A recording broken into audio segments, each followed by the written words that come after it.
Alrighty, hello everyone. Welcome back to the channel. Today is... helps if I do that. Also, I think I'm getting some annoying echo. Give me 1 second. Let me see what's going on here. Because I can hear myself on the TV.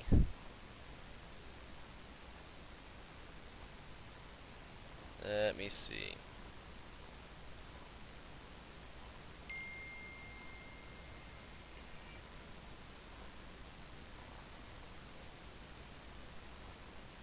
Nope.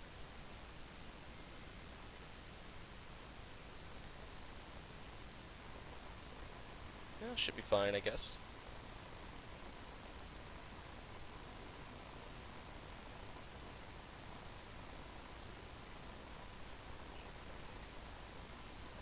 Yeah, it doesn't seem like there's any annoying noise getting picked up from that end. So I guess I can put up with it. Alright, so that's annoying. Actually, wait, hold on, I think I know what's going on here.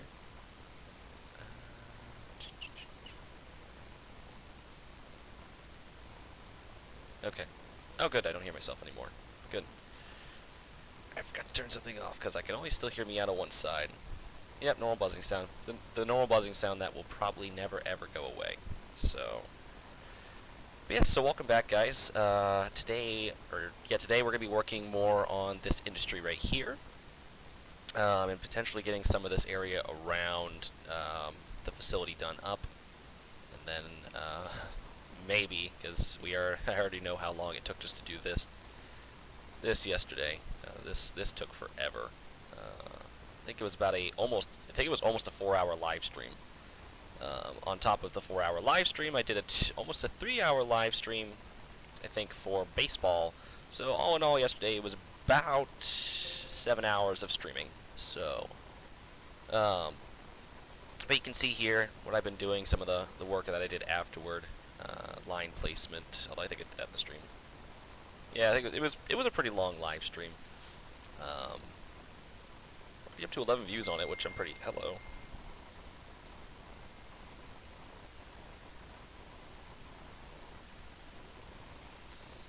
Phone off or someone else text me.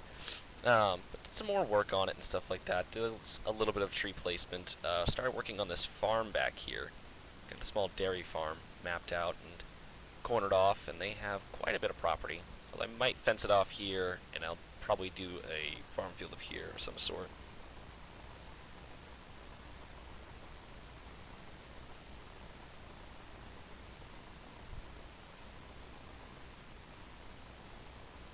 But yeah, I'll probably fence it off here for the cows, and then this will be just some farm fields here.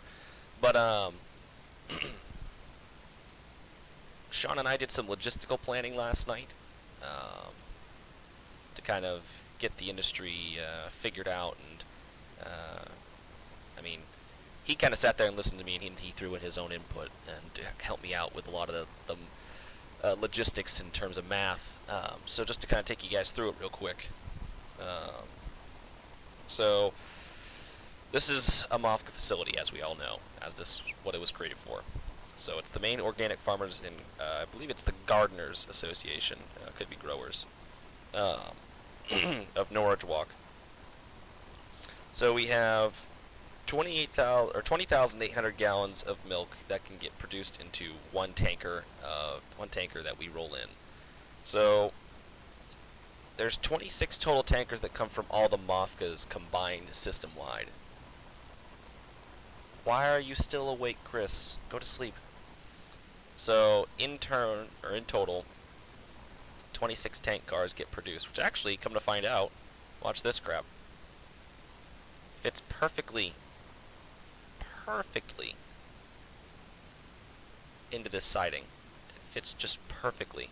The last tank car fits just perfectly into the tank shed and can be offloaded all the way to the end of the track. And that was not edited, that was not tweaked, it was not, you know, it was just track laid, shed placed, spit out 26 different tank cars, threw them on the siding, it fit perfectly. So 26 different tank cars get produced from all the different Mofkas combined. So that's Chain of Ponds, Kingfield, Farmington, Salone. Am I missing one? I think just Palmyra, because there's one in Skowhegan, but that doesn't get produced. So, so in total, that was a week. I'm sorry. If I said a day, I meant a week. My apologies. So every week, so on Monday, because that's when Monday is when the tank cars are going to get picked up. So on Monday, the tank cars will all be picked up from the respective Mofkas and taken to. They will all try to get towards North Anson by Tuesday. There will be a train that will take them, regardless. Yeah. 26 tank cars per day, producing 540,800 gallons of milk every single day. Yeah. No, that's a week. That's just once a week. So, and of course that could be tweaked too if we need to do it like every other week, whatnot. So, but as of right now, it's 26 tank cars a week. So on Monday they'll all be picked up and dragged to North Anson. On Tuesday mornings, the tank cars will get brought up here. So that's 540,800 gallons of milk. A third of that goes towards other milk production, butter, cream cheese, cheese production and stuff like that. So a third of that gets taken towards other milk production. So 180,270 gallons of milk gets taken towards other milk production. That leaves 360,530 gallons of milk left to produce. Now, we also have trucks that get sent out of here. Not a whole lot, but enough. So, in about a week span, a fifth of that gets sent out via truck. So, about 72,106 gallons of milk. CBVR Got Milk Limited Edition. So, that's 72,106 gallons of milk getting sent out via truck. That leaves us with 288,424 gallons of milk.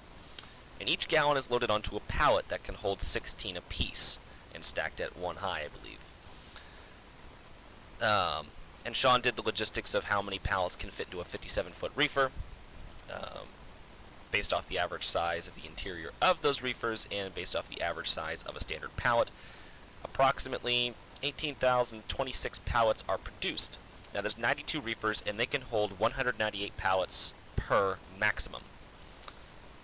So that being said, milk production starts on Tuesday and ends on Thursday. So when the tank cars get brought up here on Tuesday, they'll get all unloaded. Milk production starts, runs all day Tuesday, all day Wednesday, and finishes up Thursday morning. Thus starts the loading process. Or, whenever they finish up on Thursday.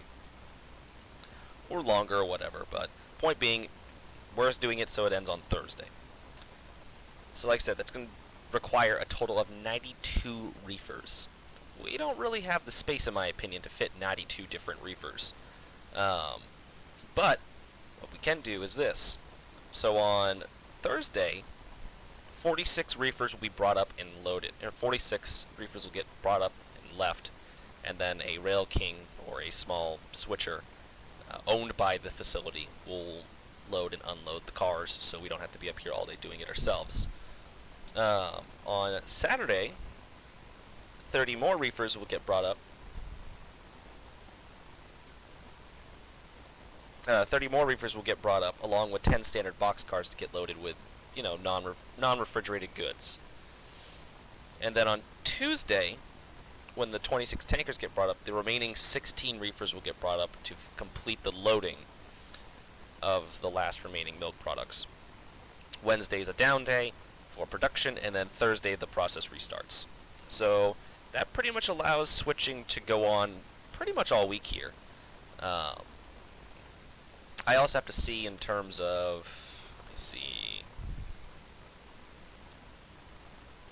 FGMR, I have to remember that. So I'm probably have to lengthen this track some for more loading, because we're going to have one here. Probably going to move that door back some. Although, wait, hold on.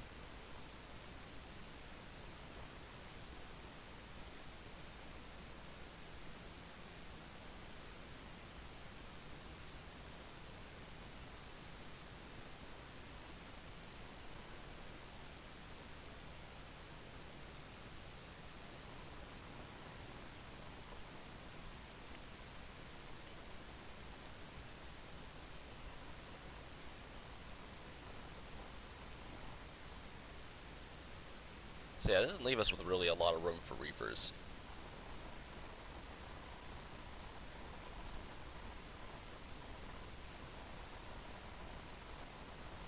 I mean, 92 reefers and 26 tank cars would warrant its own train, but the problem is, where are we going to fit it? Where are we going to fit 92 reefers all at one go? It's just not going to happen. That's why we're breaking it up throughout the week. So, you know, this industry doesn't get overwhelmed with just a vast... Oh, shit. So that way it doesn't get overwhelmed with a just ridiculous amount of rail cars. Because on top of that, you have to stop and think, it's not just the reefers coming up. There are box cars that are coming up. About, I'd say, 10 max coming up. To, like I said, pick up non-refrigerated goods, which would be from this warehouse right here. Yeah, Sean and I agree that there should be a small yard. I'm probably going to go ahead and I'm probably going to build a little ladder like right here, and then I'll just be able to throw cars into. It's not going to be something that you can run around and pick up the cars because this industry is so small. There is a small track here to kind of stage cars on, and then finagle cars around and whatnot. So, but the point is that this track needs to be longer for loading, so more reefers can get loaded in one go, which means that I'm going to have to smooth out this hill back here a little bit to make room for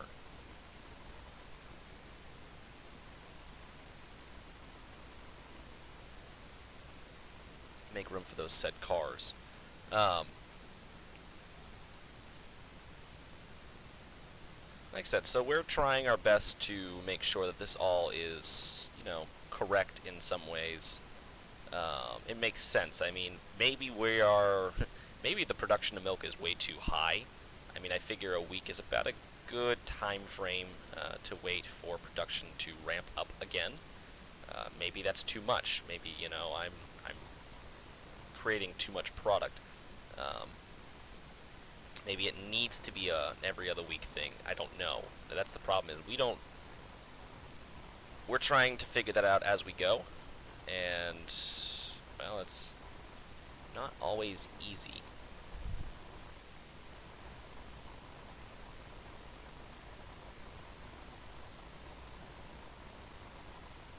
Yeah, I mean, it's a neat little operation. You know, and it does make for some interesting switching to occur. I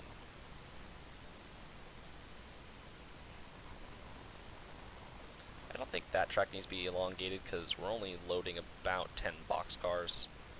Which, let me see real quick.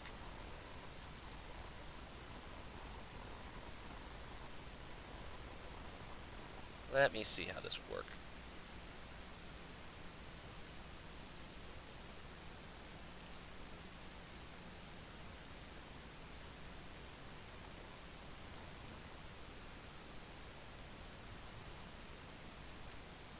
Let's do this. Let me just, oh shit. I don't want to do that.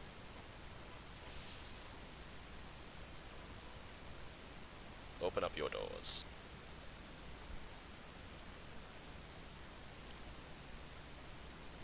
And open up your doors.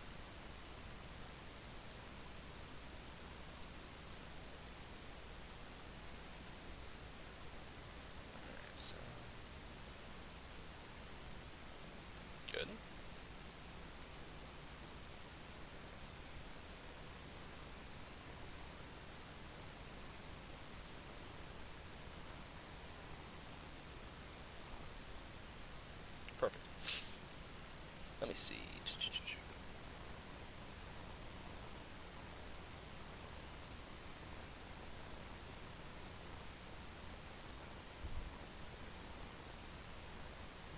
Oh yeah, no, I mean, I'll take a look at the dock. I did get it. I was able to get into it, but I looked at the time and realized I needed to start live streaming because I do have to be somewhere later on. I am mowing for my aunt today, and she's making dinner since I'm kind of unemployed. 3, 4, 5, 6, 7. We're gonna need to lengthen this track just a little bit.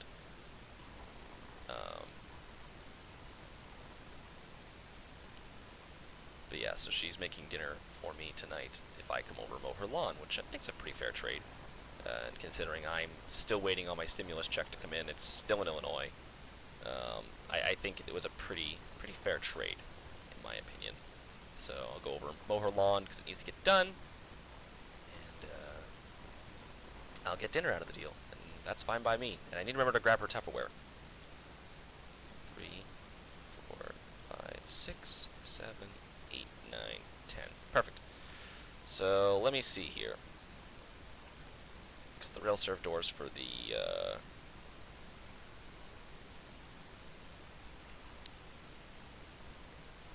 are. So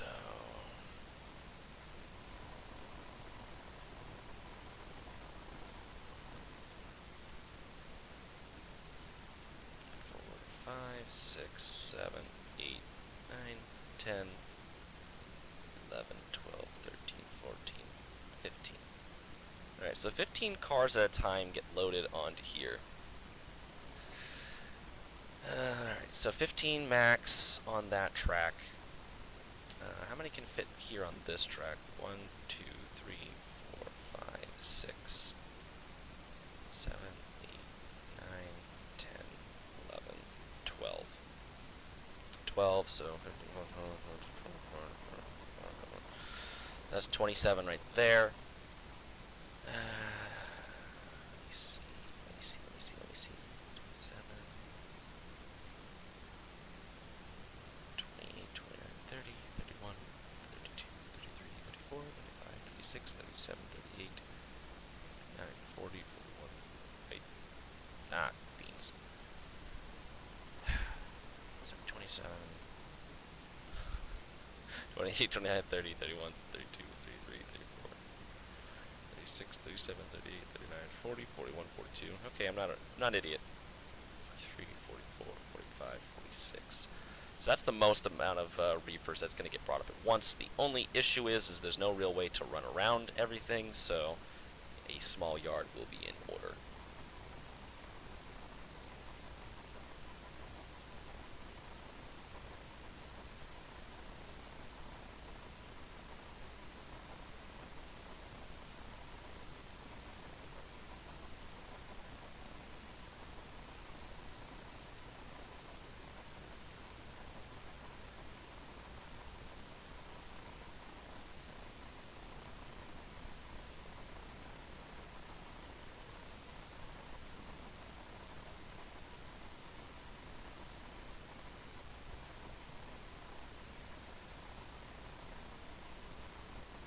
Anyway, sorry, I'm responding to a text message. So the thing is, this whole industry can fit 46 reefers in one go, which is good, because that's what we want. The only problem is there's no real way to run about everything, because it literally can just fit 46 reefers max. 12 on this track, 15 in the loading, and then another however many over there, I didn't really count. 27 to 46, that's about 19 cars. So I don't know why that took me longer to think of, but I'm probably an idiot. So math was never my forte. At least critical thinking math. It always takes me at least a second. But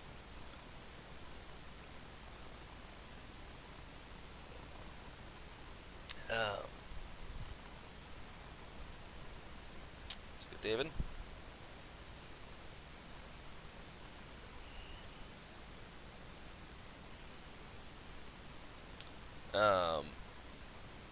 So yeah, I'll probably build a couple of extra tracks right here, just so we can get the cars into and whatnot. So probably 2 extra tracks for the facility, or maybe 3. 4 days a week would be 6 to 7-ish tankers and 23-ish reefers a day. Well, the thing is all the reefers get collected, or I'm sorry, all the tankers get collected on the same day. They get picked up all on Mondays. Oh, a hummingbird. Oh, that was cool. There's a hummingbird outside my window. I really need to get bird feeders. I really need a job. Oh, I'm glad you didn't send me a picture of your cat last night, because I would have been pretty pissed off if you sent me something last night while I was trying to sleep.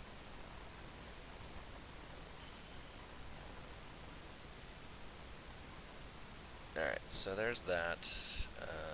I need to jot this down before I forget.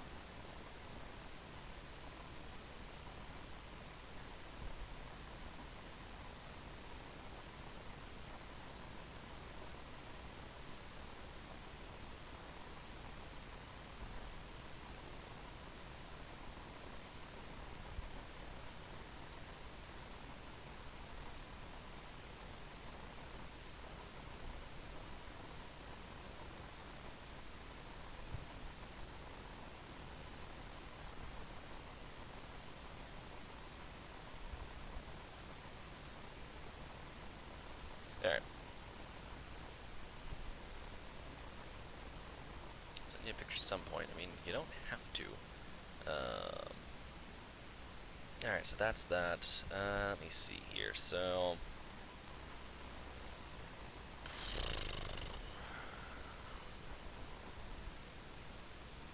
let's see. So we'll go ahead and do the Joe method. And also level out the train, because, yep, oh, that didn't work out like I anticipated it was going to.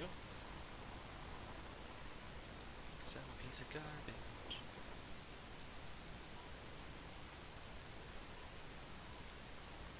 Alright, there's that.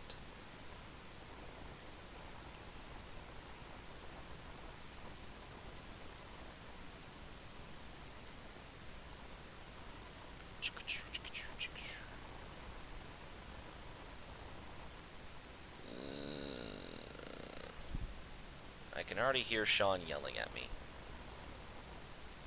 Is that bad? Is that bad I can already hear Sean yelling at me for this? Because something leads me to believe that might be bad. Alright, let me see here. I think that somehow gets wider. How big are you down here? So it looks like both sides of the compasses just about touch. And it does not down here. Okay, cool. Glad we could have this conversation. Alright, you get yourself situated right there, okay? Okay, good, good, good. Sweet. Unfortunately, I hear Sean screech every night. Because I'm usually in a call with him until the wee hours of the early, the early morning.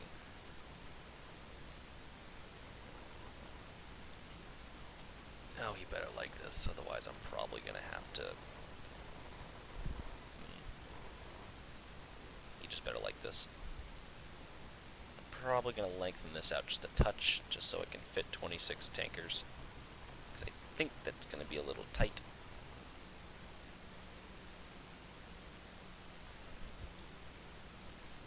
Yeah, they're gonna be pretty much right there. So I'm gonna stretch it just a touch. Just a touch.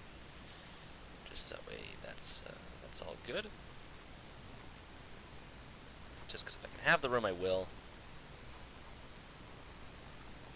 Oh, you're gonna go into the hill, aren't you? Yep, you're in the hill. Hilly, hilly. Alright, perfect.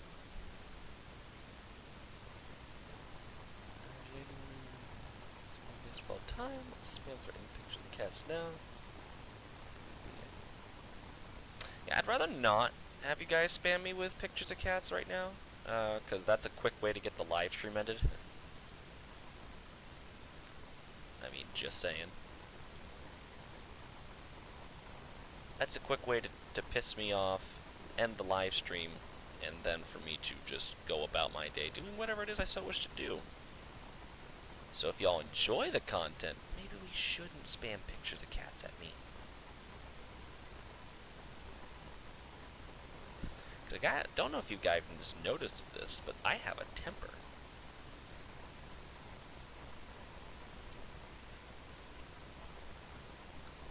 It is to be said, I have a temper about me.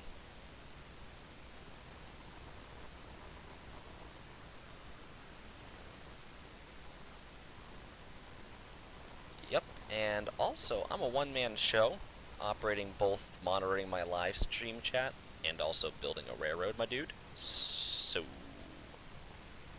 you know.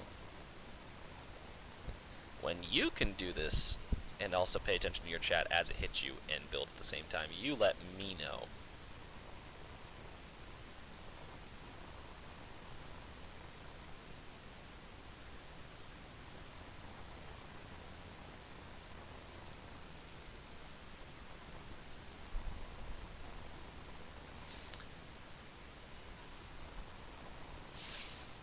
I can smell flowers.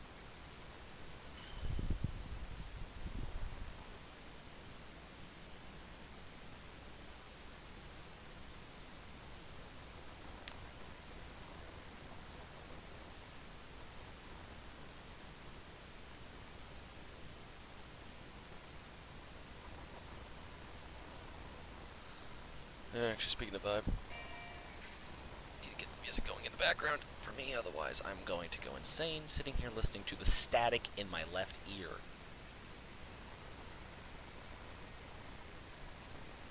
Alright, so I think 3 tracks will more than suffice for this industry, for yardage.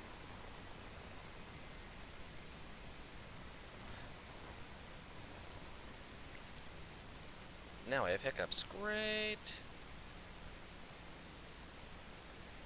And then I'll... no, I don't want to do that. Nope, don't want to do that. Thank you. Oh, wait. Okay, fine. I don't care. I don't care. I stopped caring. Jaden doesn't care anymore. I don't care anymore. Now I'm Phil Collins. Hi, I'm Phil Collins, and I approve this message. No, he doesn't. Don't listen to him.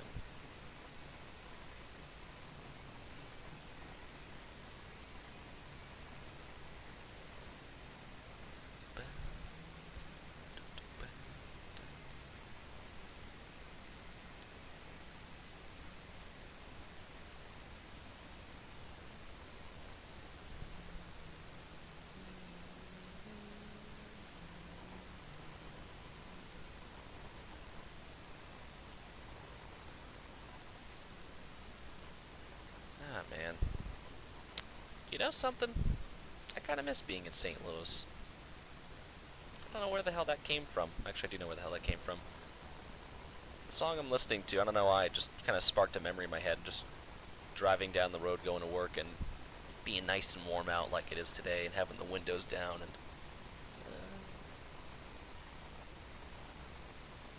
Jaden is saying he has a temper and a voice sounds like he's mentally about to crack. Also, Jaden happily 2 seconds later, I can smell flowers.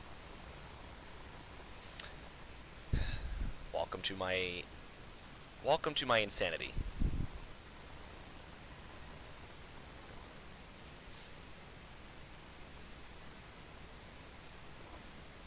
Me and Sean live it every night.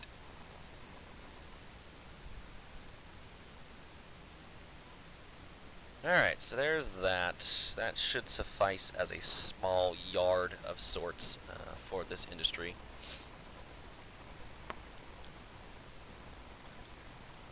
So why does my left eye feel like someone's punching it? Or my right eye? I don't even know my directions anymore. This side of me. Why does it feel like someone's punching me? Also, I want to get different switches. I don't like these switches. I wanted to use... these switches, but I believe there's a... Oh, wait. Oh. So I wanted to use this switch right here, but when I do this... Pardon me. Hold on one sec. Maybe it was this one.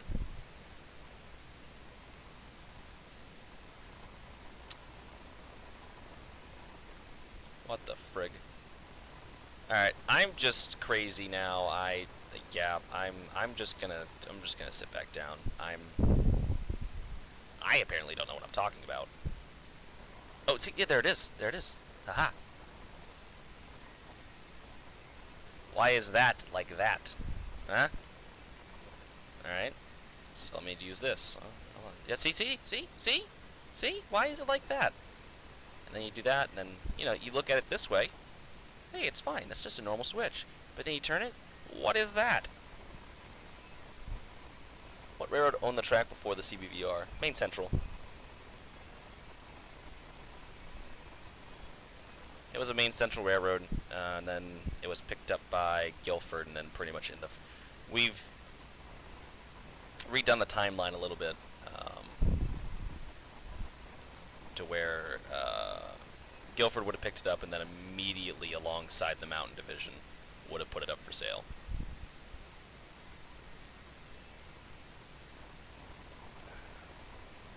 I don't want these switches like the red and green, I just want white and red. If there was a previous railroad... the thing is we probably would have gone, especially like this industry is a little more modern, and a lot of our switches now are control points, or automatic switches, just because we would have updated them over time. Yes, that needs to be here.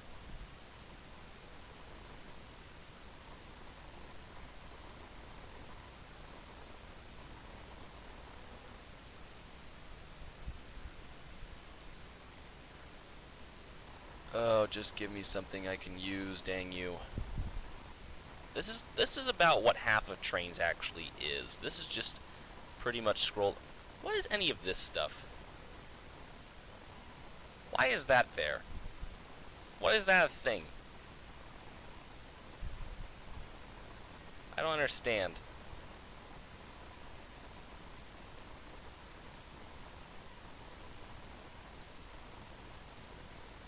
Sound like a boomer.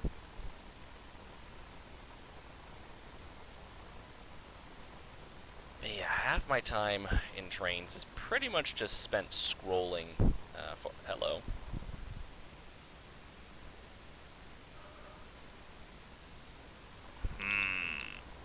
What do we think, Toby? Who came back because he wanted more attention. I mean, I like that switch stand. I don't know if that's the switch stand we'd honestly be using over here. I like it. But I honestly don't think that's what they'd be using in an industry like this, because I feel like this would be a little more modern.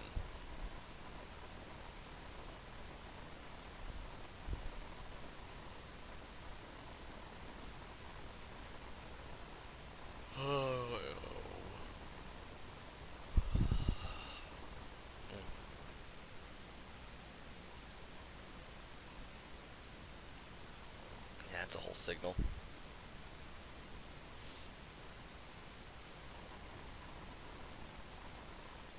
Oh, my eye. Hurts to blink. Alright, so I've come to conclude that there is really not much in the way of switches. What the hell is this? What are you? Why are you up there? Why? Stop being up there. Toby, get off my tower. Oh, I'm angry today, apparently.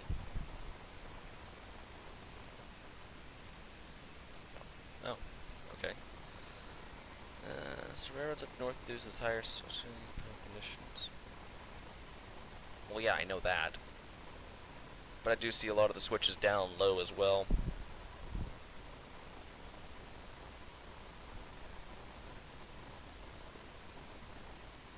Job security, my dude. It means someone has to go out there and shovel that switch. Yes, that is our switch.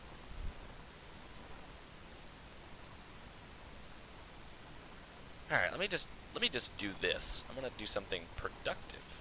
Huh? Huh? Imagine that. I'm gonna type in that.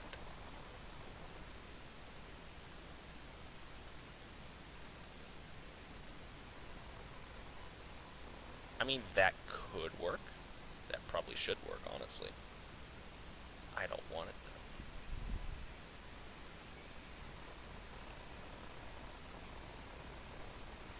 though. I've noticed there's not a lot of switches that I can use.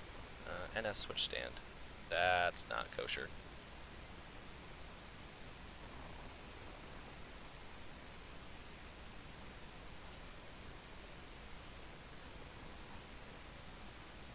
That's a UP. That's a whole switch machine. And you know what? I'm I'm gonna go with UP. Final answer. Do it so it faces the correct way. Hello. There. Because it's a private industry, it's not gonna have. It's gonna use its own. So.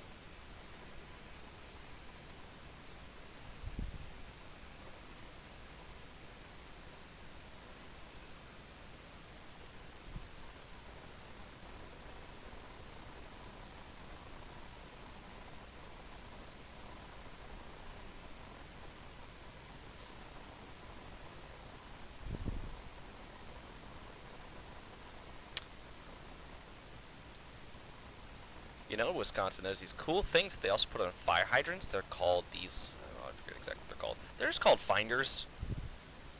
There's these large antenna-like thing that you attach to the top of a fire hydrant. So when wintertime rolls around, the fire department goes around and digs out the said fire hydrant. It would apply to the same idea as these switch stands. And like I said, most of our switches are they're I can think of the stupid word. They're automatics, so they don't need to be dug out. They have switch heaters attached to them, so you know, the switch don't freeze. But they're all automatic switches.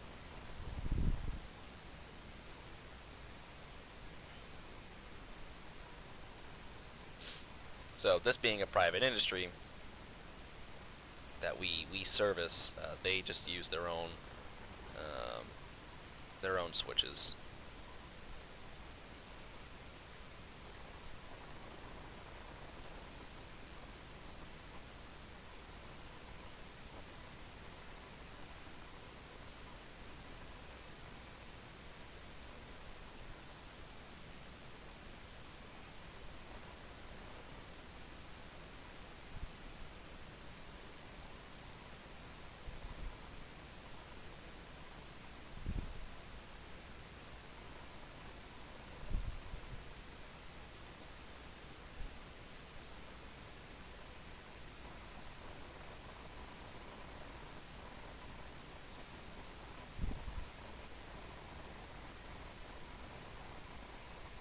Well, yeah, but I don't think there's an asset that will actually allow me to sit here and put a finder next to the switch stands.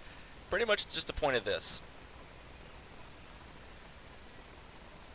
I'm going to try to detail the things the best of my ability, but I don't think someone made a finder pole that you see on the top of fire hydrants for switches.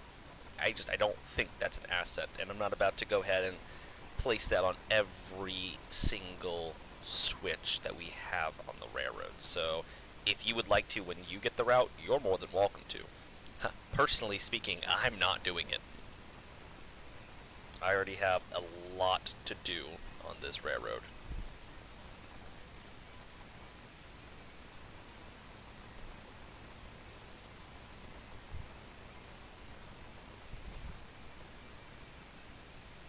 Like, there is a ton to do on this railroad.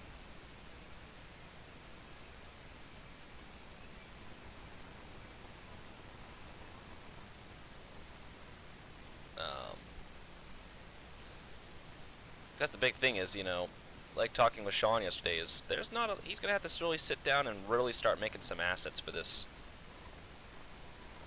People are messaging me, what the hell?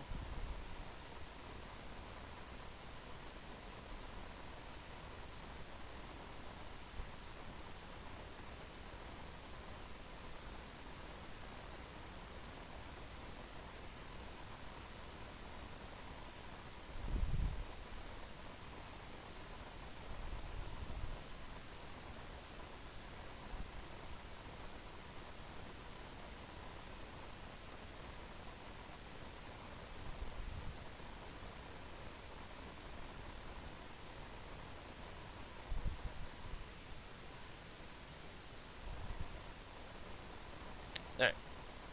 Sorry. Just, responding to a few text messages.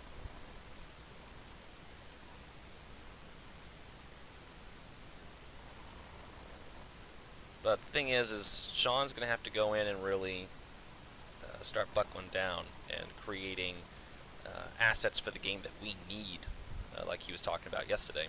Oh, here comes my cat again. You must know that I'm busy, sir. Oh, big yawn. What, did you just wake up? Ugh. No.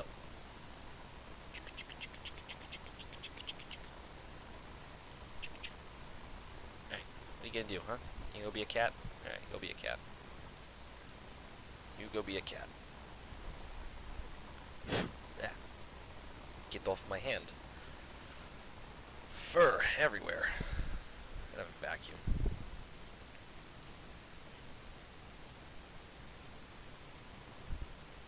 I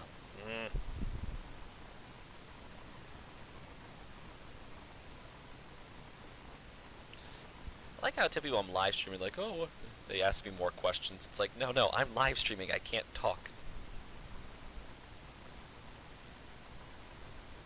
I'm doing something that inhibits my ability to speak.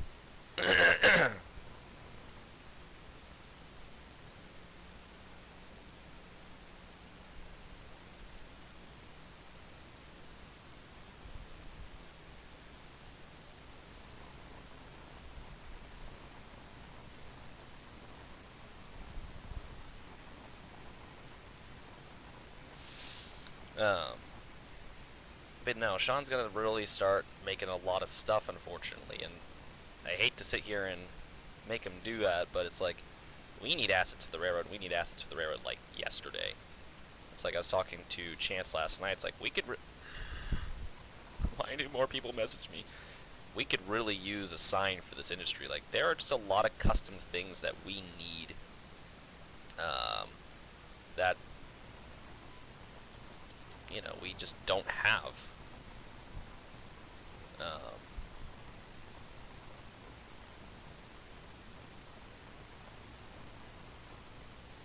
You know, that we need, that we don't have, and I'm not sure when we're getting, just because.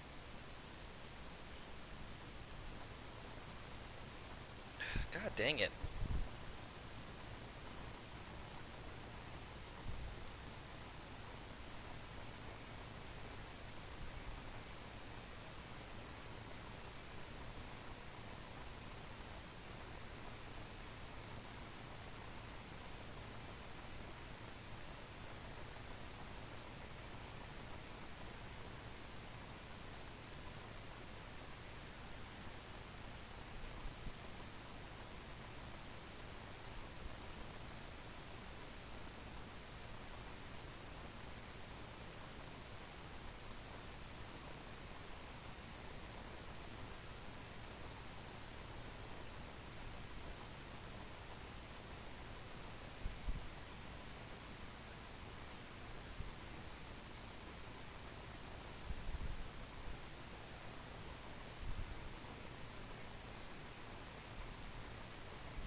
Sorry.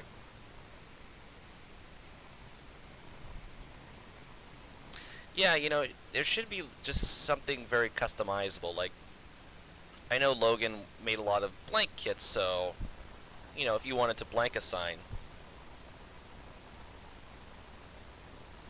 if you wanted to blank a sign, you could. But, hello, I'd like to move you. Which is fine, you know, because skinning, I'm not going to say isn't hard, but, I mean, it's also easy in some aspects to get done, especially if you know how. But for those like me that struggle with literally tying their shoes, you know, skinning isn't really easy. But I wish there was just signs that even, you know, a good ARN you could just type into and boom, sign. But we desperately need generic, skinnable industrial signs, or just signs in general for businesses, like that you can, just type onto and it spits out something, or you can skin and it creates something. Like, we need something, but, unfortunately, the great modelers such as Logan, the Trainz community beat him down, and I wish he'd come back full-time and continue to make stuff. I mean, he kind of just went really ham and burnt himself out, but it was easy for him to walk away when the community kind of, started to get under his skin, and, just typical Trainz community bullshit. Which actually, speaking of Logan, LTG, I have a treat for you guys tonight. Because I have to go about, I'd say, closer to 4 o'clock. I have to go to my aunt's and mow her lawn, and then she's going to cook some dinner, like I was saying earlier. But while I'm gone, there is something I want to showcase to you guys that... hold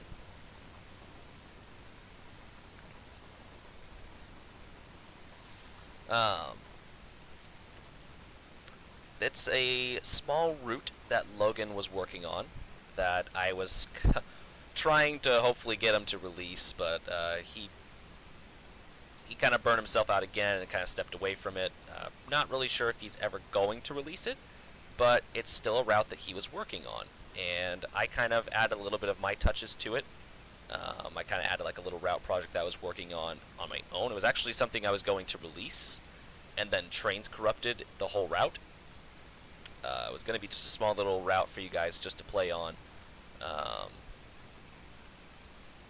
I was going to have custom engines for, but good old Trainz doing a good old Trainz move.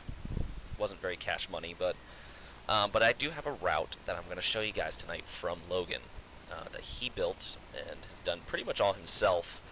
I haven't touched it except for a little part, which I will show you guys the work I did, which it's basically night and day between Logan's route and my route. So I'm going to let that run while I'm at my aunt's, and then when I get back, I will hopefully, it'll have finished downloading whatever assets it needs, and then I will go ahead and I will load up that route, and I will live stream it to you guys. I'll take you through and give you a route tour, and maybe if I'm lucky, if I have time, after giving you guys a tour of that route,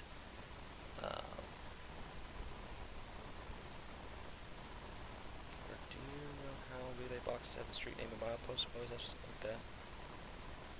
Yeah, no, I want that, something that I can type into in the street names. You can type the street name into the relay box, but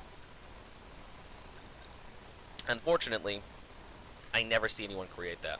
But point being, so I'm going to be showcasing that tonight. I asked Logan if I could. He said I could.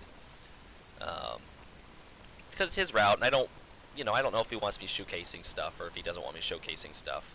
Because it's out of respect towards him, because I know his position towards the Trainz community and how he feels about the community itself.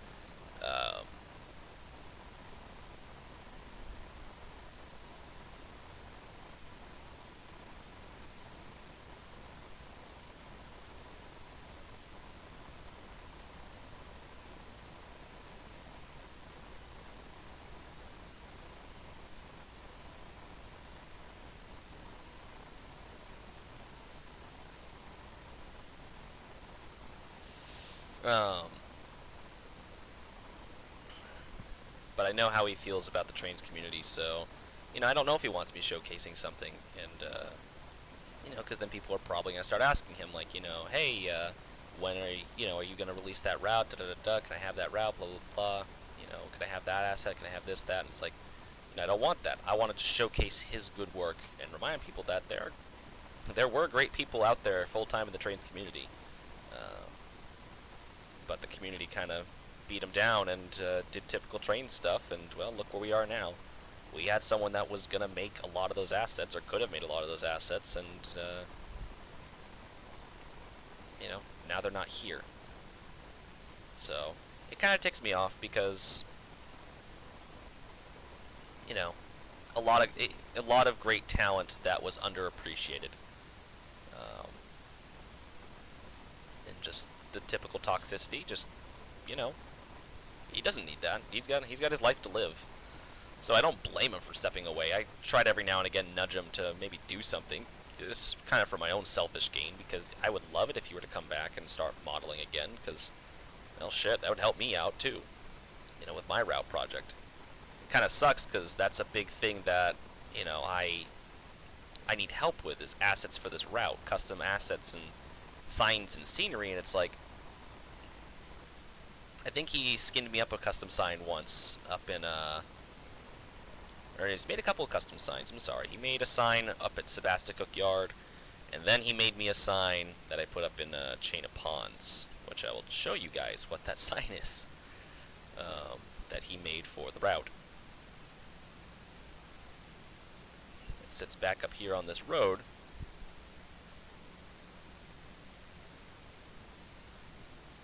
That. He made me that, because I needed that. It's just text, but I don't have that specific font. Even though I've installed it on my computer, GIMP doesn't pick up that font for whatever reason. Hold on, more people are messaging me.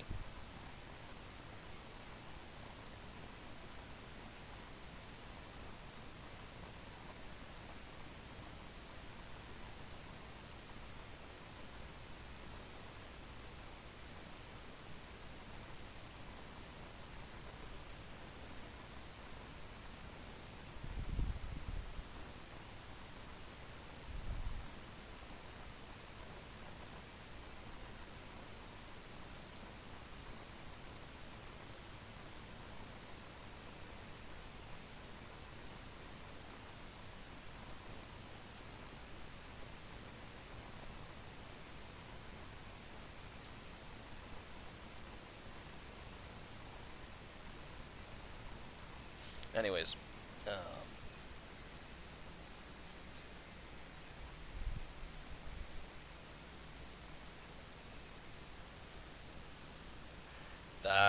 you're asking the wrong guy. I don't know specifically if that means because it's on the DLS if it can be used in payware. I'm kind of assuming that if it's freeware and if it's on the DLS that yes, it can be used unless otherwise said in the perms. You know, if you're putting something on the DLS, you're kind of giving your rights away to that asset, which is why a lot of people are hesitant to put their stuff on the DLS.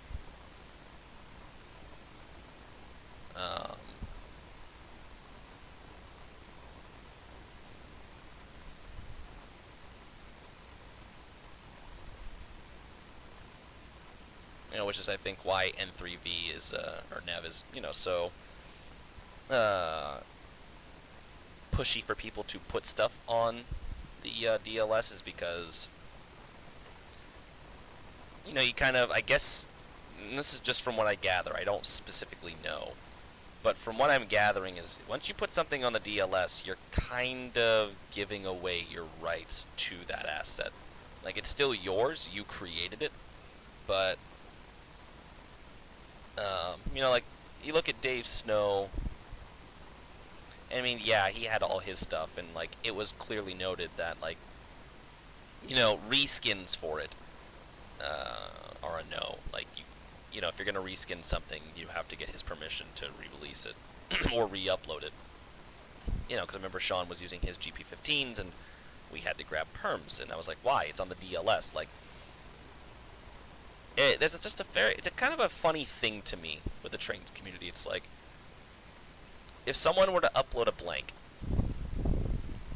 in, let's say, the Flight Sim community, and they upload it on xplane.org, once that blank is uploaded, that's it. Like, that's it. Once it's uploaded, you just gave everyone permission to do whatever they want with that blank. You have no creative say beyond that. Like, once it's uploaded, it's gone.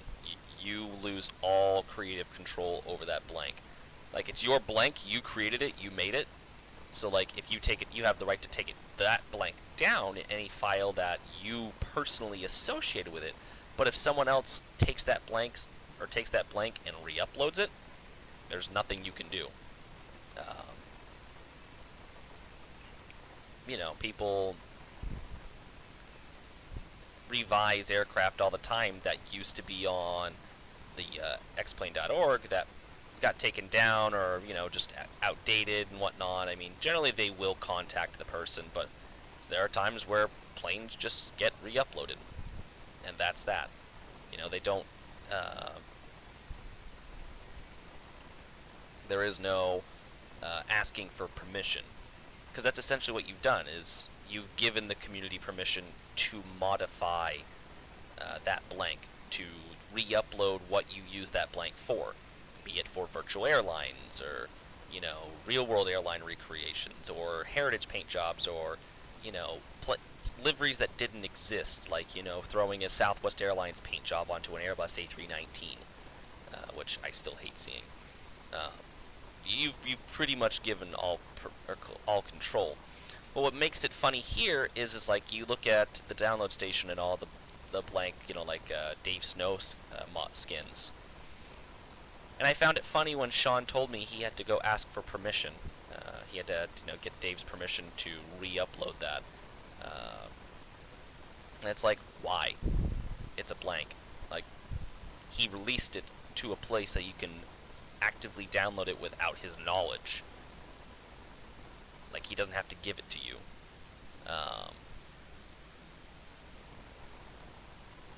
It blew my mind. And just the whole, even the JR thing, it's like, you have the blanks that they gave out for rail cars and stuff like that, and it's like, we still have to ask for permission to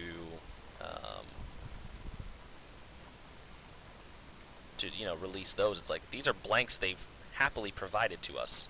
Not really sure if happy is the word, but they gave to us, that they let the community use. I don't know, the Trainz community is very weird about the little idiosyncrasies that go on with it, and that, I changed the song because the same song keeps playing over and over again.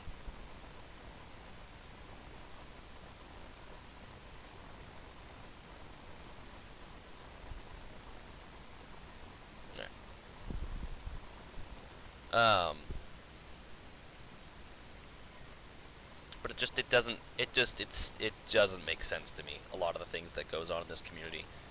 I mean, that's a lot of people can definitely say the same thing, is they don't understand a lot that happens in this community, and they've been a part of it longer than I have. But I think I've been a part of this community for 5 years. 5 years, and I don't really think I have a huge name to myself. I'm definitely in cahoots with some big names in the community, Joe and whatnot, and the back shops, Chance and whatnot.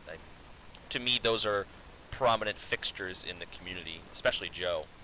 And I think I've been fairly fortunate to be involved with these people, and especially Chance. Chance has given me a lot of great opportunities, and is pretty much the head of the back shops now. So I mean, he's running the group that is going to put my railroad out for people to purchase and download and use, and allowing me to have support for my project, and any member that we pick up I can solicit to my own use of, hey, I need this for my project, could you do that for me?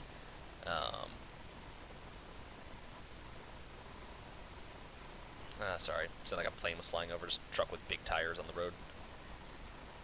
But, so I think I've been fairly fortunate to be involved with the people I have in this community, especially Sean.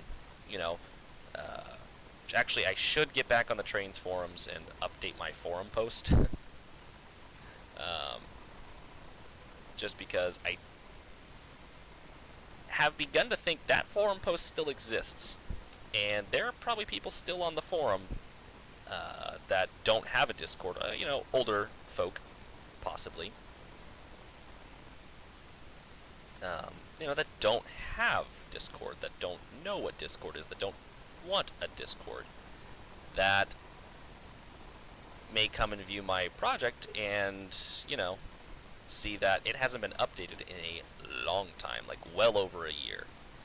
Like probably pushing 2 years at this point. But that being said, it's like, that's also another market of people that, you know, I have yet to advertise to, or I have ceased to advertise to. You know, there's still a lot of people that use the forums, as far as I know. Oh, thank you. Yeah, those are TB trees. And then this one right here, the one that I'm zoomed in on, this is an STRMM tree. It kind of sways in the breeze, but it's billboard, so I like it. It's billboard, but it sways in the breeze, so it kind of gives a nice look to it. And I use a lot of them, and they come in 3 different heights, which works for me and adds a bigger pine variation to what I'm using.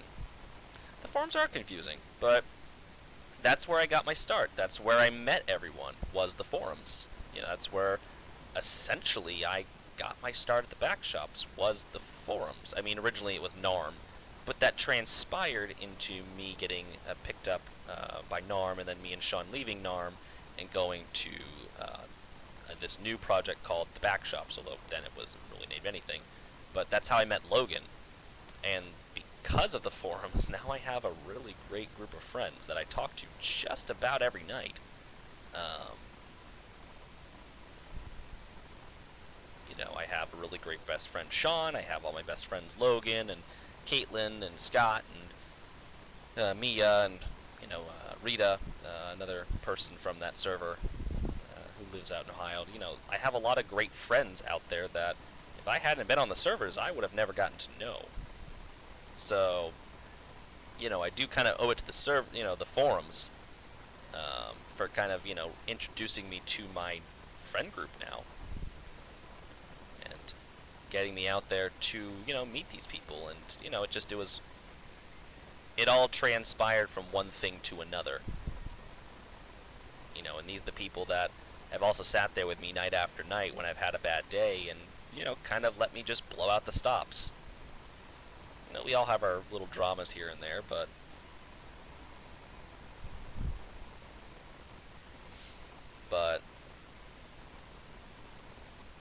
you know, but I should definitely get back on the forums and start posting a little more, just because I do have a lot of screenshots to share, and, you know, I can't remember the last time I posted about the Carrabasett on there, or what was the last thing I posted about the Carrabasett on there, because, you know, being that long ago, I'm sure it was, God, what could it was just long enough ago to where I really don't even remember what the hell was the last thing I posted on there.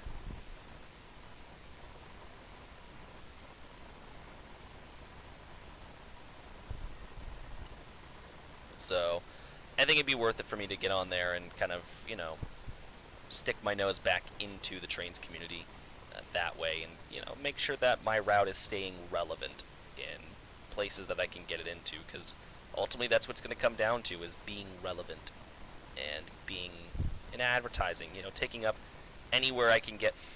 I smell flowers again. Ooh, and burgers. Ooh, no, steaks. Oh, yes. That smells good. Suddenly, I'm really hungry. Remember the Wigwag stream, like CPBR number 3 or 4? No, actually, I don't. I don't remember that stream.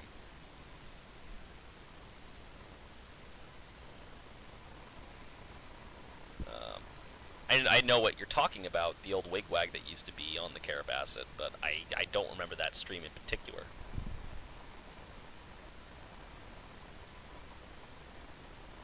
But that was forever ago. That's also what I do on YouTube, is, you know, YouTube is also a good chronicle of the route's progression. You know, you can kind of follow along and see, you know, where the route's come from and where it's heading, and, you know, where it's been, and really. And I think that's a good thing about live streaming it, is, you know, you have this video you know, this kind of diary, more or less, if you want to use that word, of this route's progression and the natural process of going forward and being created, and all the other stuff that goes with it. I really can't wait to stop detailing these trees around the industry, because it's a pain in my neck. I'm suddenly sick of it.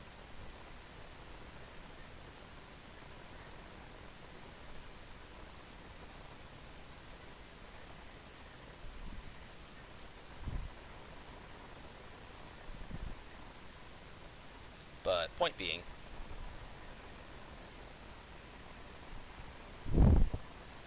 well, that was the thing. Like back then, there wasn't really many assets in terms of wigwags on the download station. Because back then I think I was using what BNSF 50s crossings, and like when I first started playing Trainz, that was it. Like those were the crossings, but then I was introduced to JR's crossings, and then Reggie's came out, and then Logan made his, and it's like, the natural progression of these crossings.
I don't hit any buttons in particular,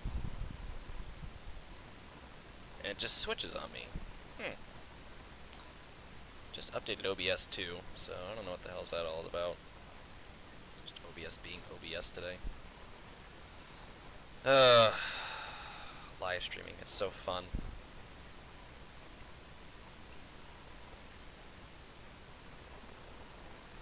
Also, I forgot to change that card again. It's doing a Trainz live stream. It has a Euro Truck card at the end. Which actually I should do a Euro Truck live stream again and go yeet a car off the road in France. Ugh, France. It's like driving through Mass. Ugh, Massachusetts. It's like driving through France. I hate Massachusetts so bad. Ugh.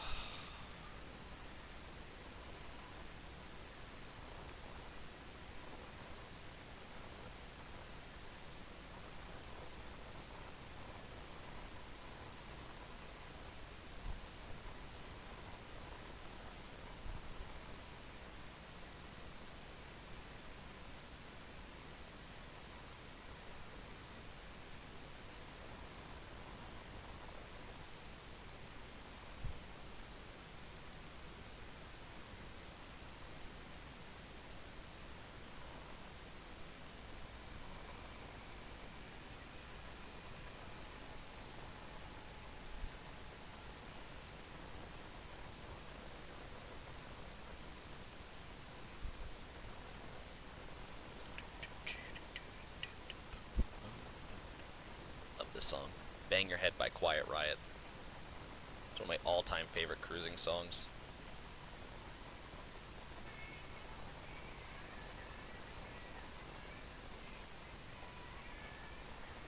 Oh wait, crap, no, put that tree back.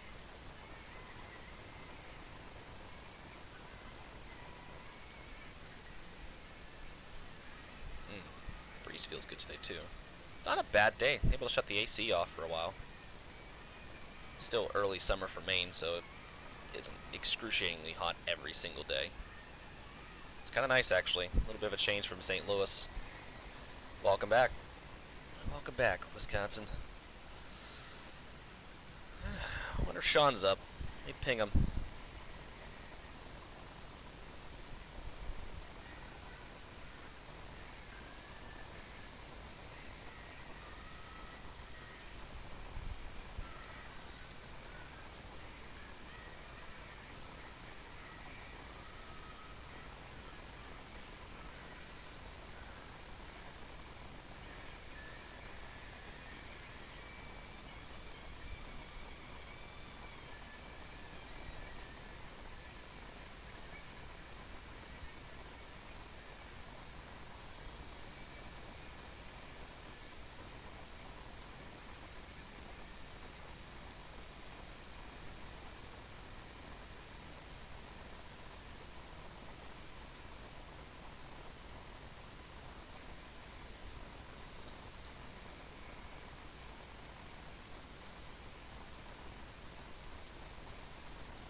I'm gonna go with a friend for ice cream at 1:30, so yeah, it's a nice day. Oh, nice.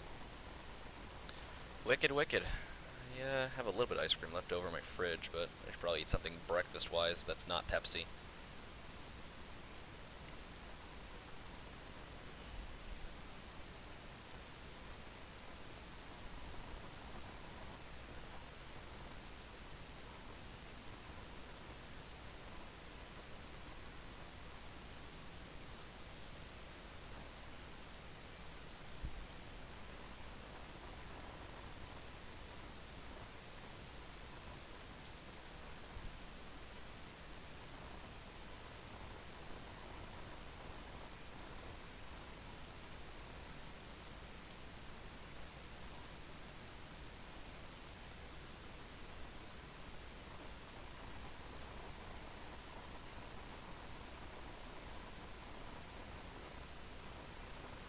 Alright. Now the fun part. Deleting the trees that are over the tracks.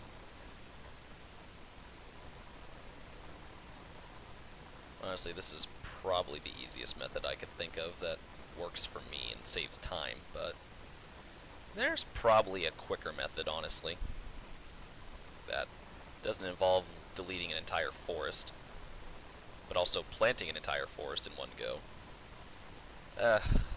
C'est la vie.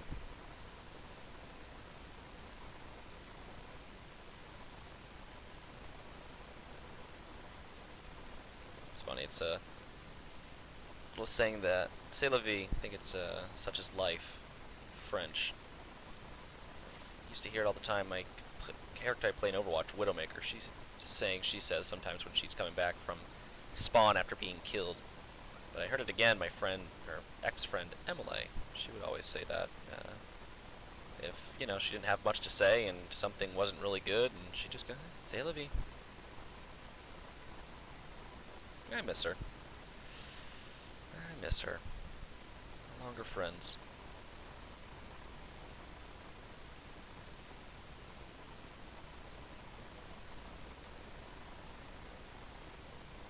Guess it was just kind of one of those things where she kind of just grew to resent me, just because, you know, I really wasn't taking care of myself, and she kind of got involved, and then I was starting to take care of myself after she gave me a kick in the ass to do it. But,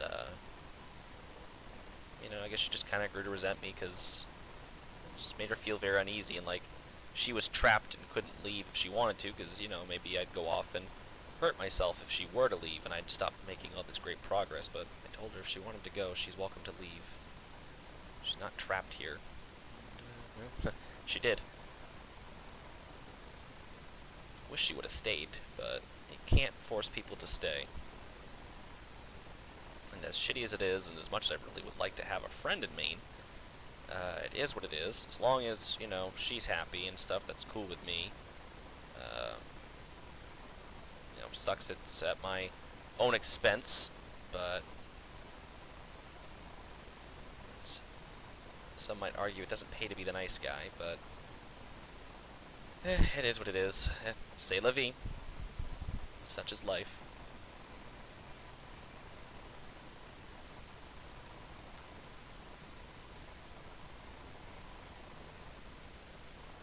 I'm just talking about a friend of mine that's no longer my friend, and why that occurred, and a French saying that I just said that reminded me of her, and well, just talking about my emotions again, per usual. Just a typical day on the Carrabasett, my emotional ass.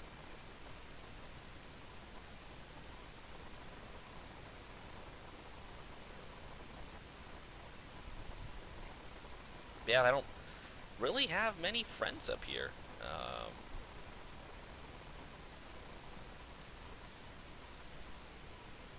Which kind of sucks, because like I want to go out and do things, and I can't do them, or I don't really want to go do them, because, you know, I don't really want to go do them alone.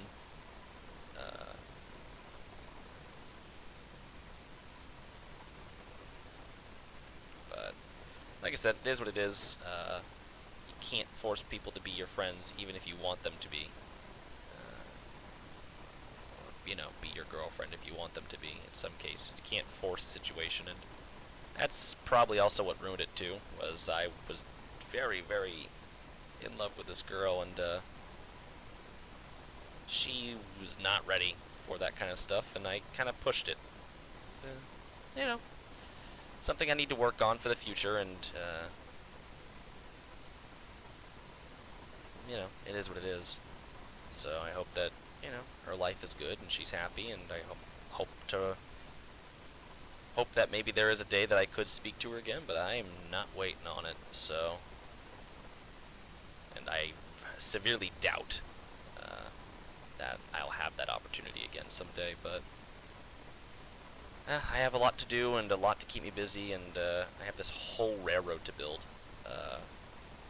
you know, that I need to get done, so it's probably good that I don't have someone to devote my time to, because now I can work on this project. And there's a plane flying over my house that sounds like it's dying.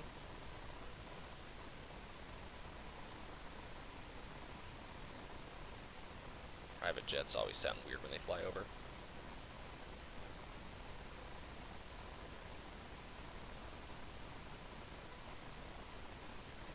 But yeah, you know, I'd love to see her again, but oh yeah, you know, it's okay. It like I said, it sucks, but hey, what am I gonna do? It's not like I'm gonna sit here and be like, yo, hey, keep talking to me. Ah, that's not how that works. And I can't just drive to her house and just say, hey, come hang out. No, it's not how that works either. So, you know, I got a life to live. She has a life to live. I hope that she's a lot happier now that she's not feeling trapped, and that I'm not burdening her or whatever it was, or causing her discomfort. I hope that she's happy. I really do. But I'm not gonna sit here and wait to see if she does come back. You know, because we've done this before. You know, you know, she. Let me see what's on this would be.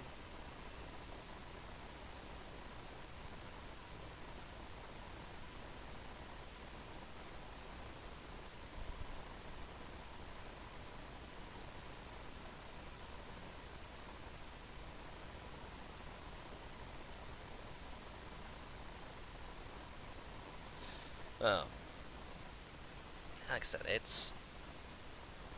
it is what it is, and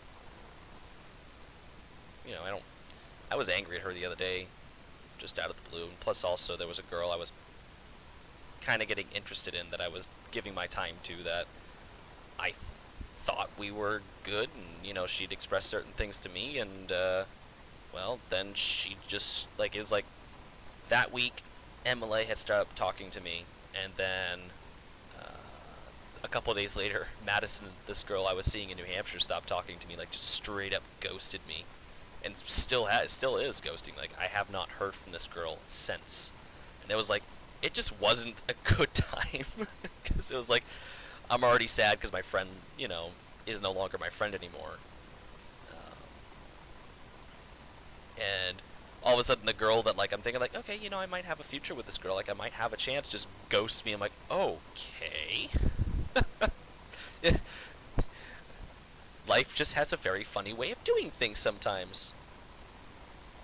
My crush ghosted me on my birthday and became a lesbian. Oh God. Oh. Yeah, I don't know what happened to this girl. Like, I don't know. Like, things were well. Like, she came over to my house, stayed a couple, like 3 nights, and then we kept talking. I'd flown to New Hampshire and stuff like that, and saw her, and you know, and I thought things were going really well, and then, yeah, just all of a sudden, as quickly as it started, she just ghosted me. I'm like, okay, you know, like I said, it was just like, friend leaves because they feel trapped and they don't really want to be my friend anymore, and then I get ghosted by the girl I'm seeing, and I'm like, okay, this week just kind of sucks. Yeah, we're talking about female misfortunes, because what else is new on this channel? Say, what am I not talking about female misfortunes on this channel? It's just kind of what I do. Because I haven't learned. I should just stop bothering with girls. But here I am. That looks nice. Of course, I need some like brush and undergrowth and stuff, but that'll come in a bit. This looks good. I like it. That tree's a little too close to the tracks for my liking, but yeah, I like this. It's good. Probably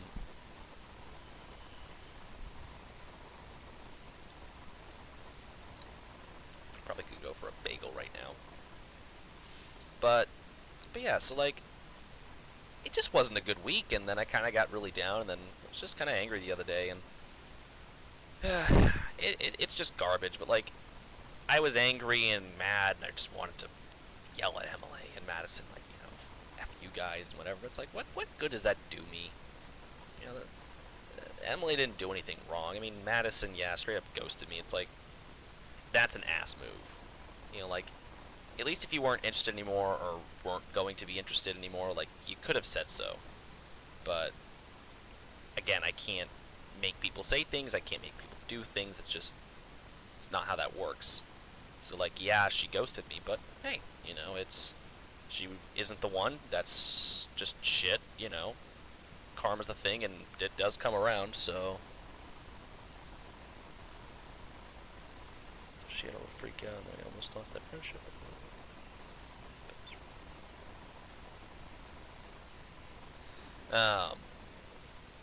Yeah, and that was the thing. It was like, Emily, I had come home, and like, we hung out, and then like, hanging out with her, I really started to like her. But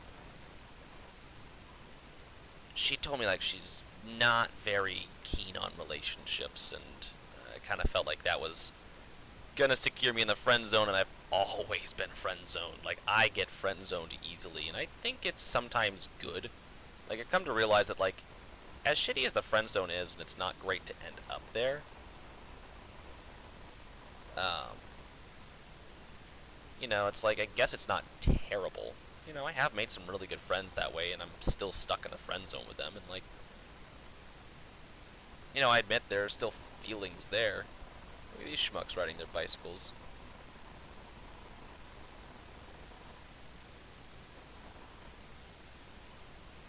I don't think I've seen kids ride their bicycles, or at least teenagers ride their bicycles, in probably since I was a teenager. Like, it's nice seeing people outside, although it's really also annoying seeing people outside, because that means when I go outside, there's a ton of people outside. Introverted thoughts. But yeah, no, it's like, I have these great friends that I can rely on and lean on, and, like, you know, we're very close. Like, my friend Ingvild, the Norwegian, like, I like her a lot. I kind of still do. But even if I was in Norway or she was in Maine, like, she's 6 foot tall, and I'm not 6 foot tall. I'm 5'9", 5'10", probably 5'10", but around that ballpark region. Like, I'm not very tall. I mean, I'm average, but, you know, still. She struggles with some things, and because she's so tall, she feels very large. And that kind of plays with her head, so she kind of wants someone taller than her to make her feel small. So, already naturally out of the gate, I have nothing going for me. I'm a really incredible guy, and she tells me that all the time. It's just, even if she was here and I was there, we probably still would never date. And that's fine. Like, I have a really incredible friend out of the deal. I'm friend zoned for life, more than likely, but aside from that, I have a really incredible friend. It's a bit different because she is very far away, so that relationship probably wouldn't work very well, just considering how far Maine and Norway are. But there's nothing to be upset over. I mean, they do say the right girl is out there. Where she is, I don't know. And I would like it if she were to come up here a little sooner. I mean, I am talking to a girl from New Hampshire. Her name is Cam, or Cameron, and she's really incredible. And I'm not just saying that because it's like a girl that I'm talking to that hasn't friend zoned me, but like, she's incredible. Like, really hands down, really a gem. Like, in just out of this world. So, but even if I don't have a future with her, like, another good friend right there. Boom.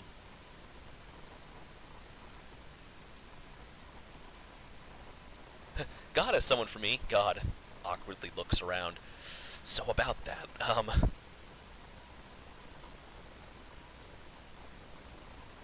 let me see here. I think it might be worth lowering the track condition a little bit.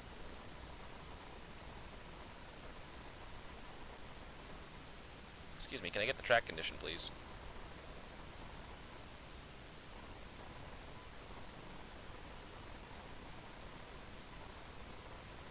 Okay, fine. What we're going to do is we're going to do a 36% track condition. Because sway.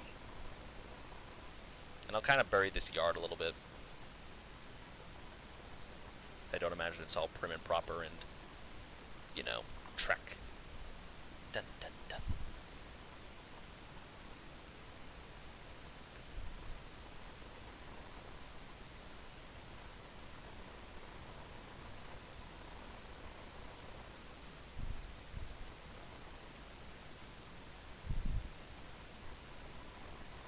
I say it should be 50 or 40 by default, so I'm just going to lower it a little bit. Because, I mean, as modern as this industry is, it's been around at least a little while. So, I imagine the tracks have had time to wear out.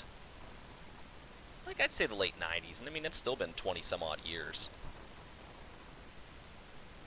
So, I think that's enough time for it to wear out. Hello, who's messaging me? Someone. A person. A new challenger has appeared.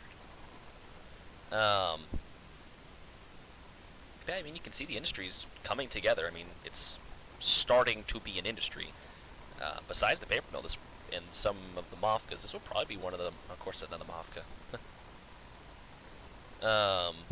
I'll just speed limit it, and then I'm gonna signal or crossing the road, and then details over here, cows, and all the other stuff. And why am I building this stupid railroad?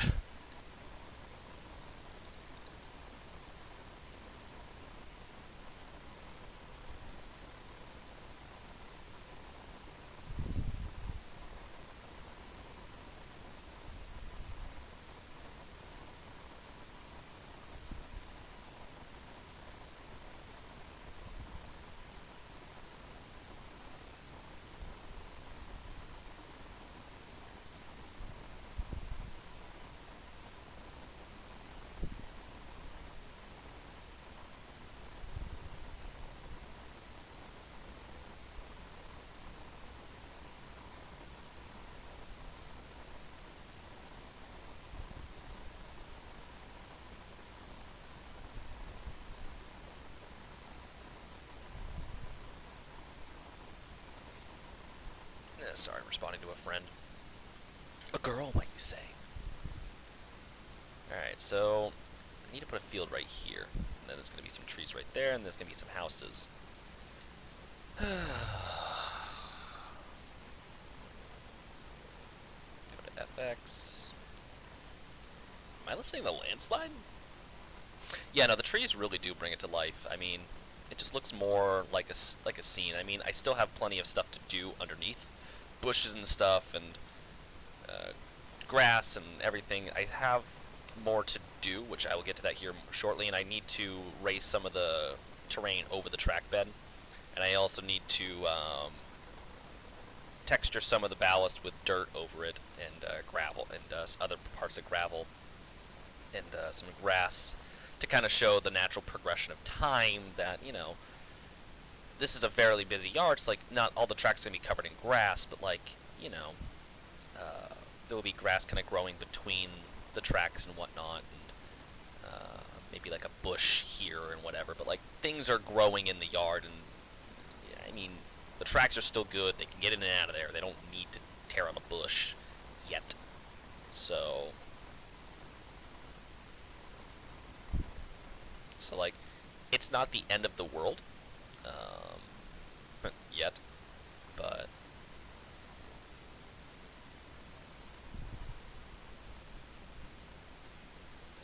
of course I'm going to put dirt on the side, so, because it's close to the road, but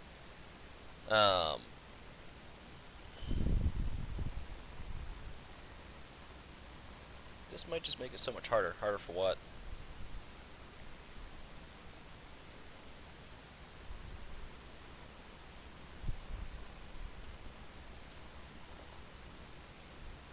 Look at all the helicopters falling out of the trees. Hey, Toby.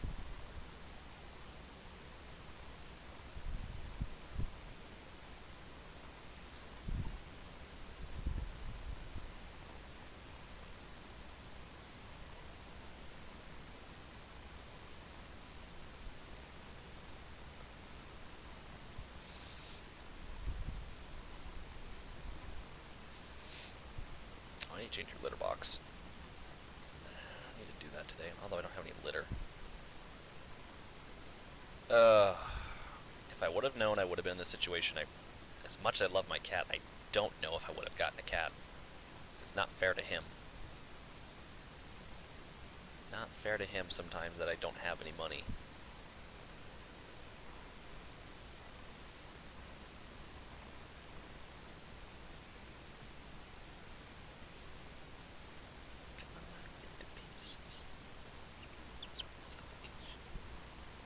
You good over there, Tobes?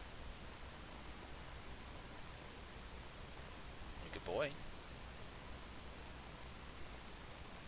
Me.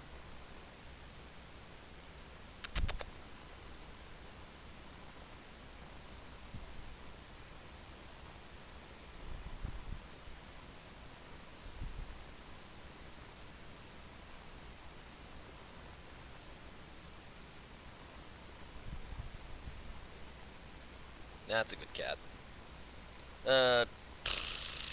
I usually lower parts of the track instead of raising the ground. That makes it uneven and all. But I think my tracks are older than yours are supposed to be.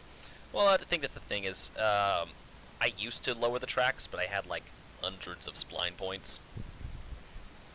So, I think for the simplicity of it, I'm just kind of gonna raise the terrain over the track a little bit rather than lower the track.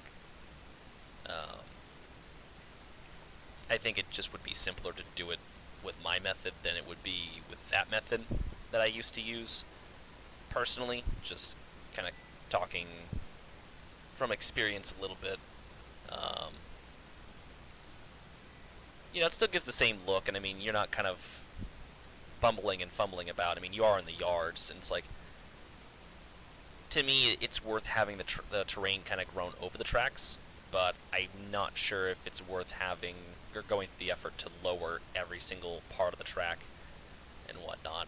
I might, I mean, maybe it is, but at the same time, I also need to keep in mind that I have to get this project done. And if, you know, I spend all that time doing that, then, you know, that I'm trying to you know, and I've always had this philosophy, and I'm trying to keep on it. This project has to get done, and I really need to make sure that I'm getting stuff done quicker than I am. You know, because it's funny. I watch Logan build, and Logan is a speed demon. I mean, he builds and builds quickly. Joe builds and builds quickly. I mean, of course, it looks like he builds really, really, really quickly because he also has time-lapse videos, but at the same time, he does manage to churn out things really quickly. In comparison to me, it's like Logan could spend 3 to 4 hours and have a pretty detailed, like, shopping complex with railroad tracks nearby. I could spend 3 to 4 hours on on a single area and have, well, what you saw last night. Part of an industry built. Yeah, I don't know how they do it. I don't know how they build that quickly, or I don't get it. But they do it very well, and they do a great job. Logan, you guys are gonna love his route later on. I mean, it's just chocked full of detail, like really, really good detail. And it's just, he's a magnificent route builder. Like, he says I'm a good route builder, and of course it's just my lack of self-confidence sometimes kicking in.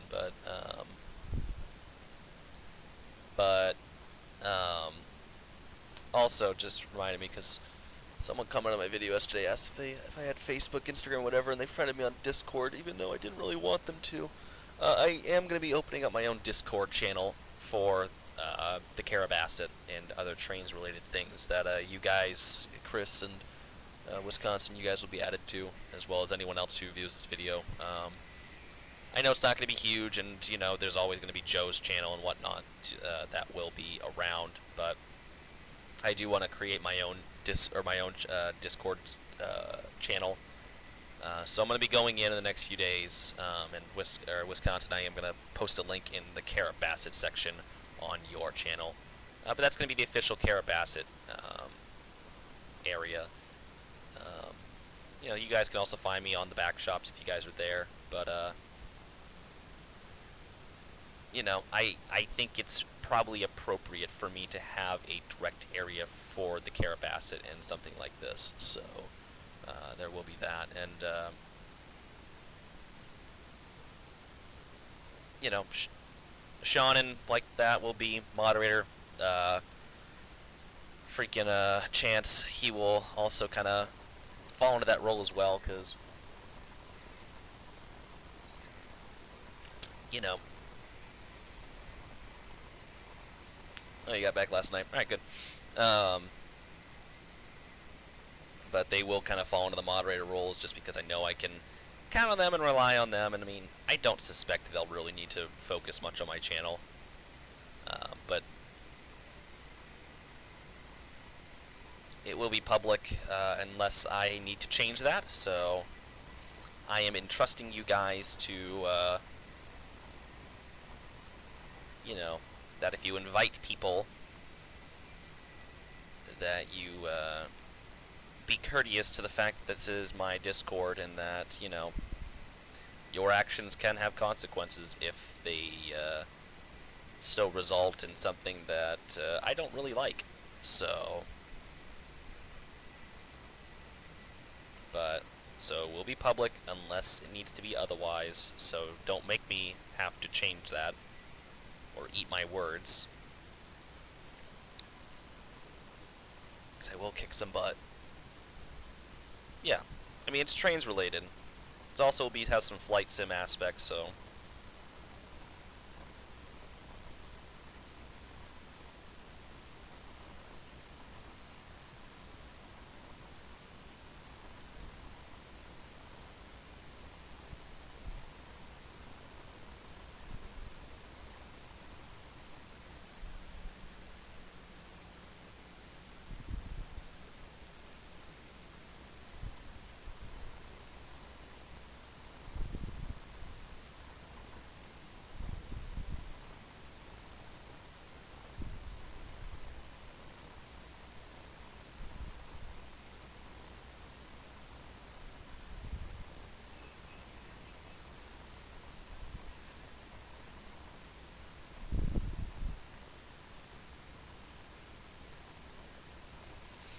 Anyways.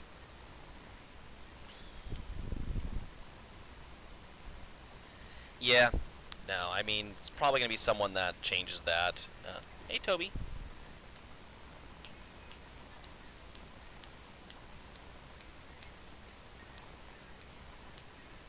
Well, I'm asking you to come up here so I can pet you, but you're sitting down there meowing at me. So I don't know how to help you. Alright, carry on.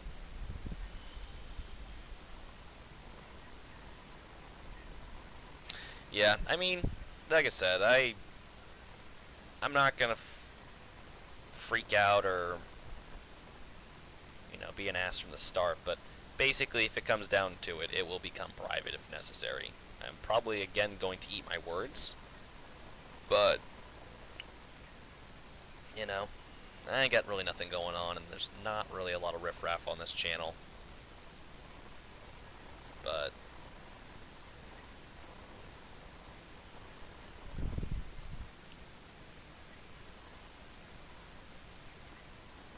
you know, that's why I'm ensuring Chance, you know, will,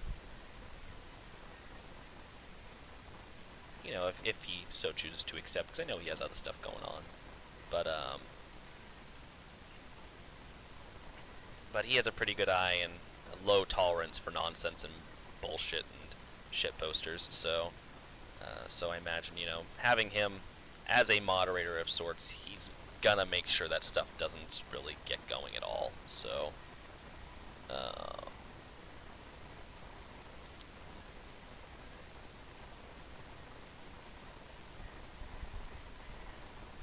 Toby should be a mod. Tobias, yeah, he just meowed everyone. He'd just meow at everyone and be really cute and whatever, so.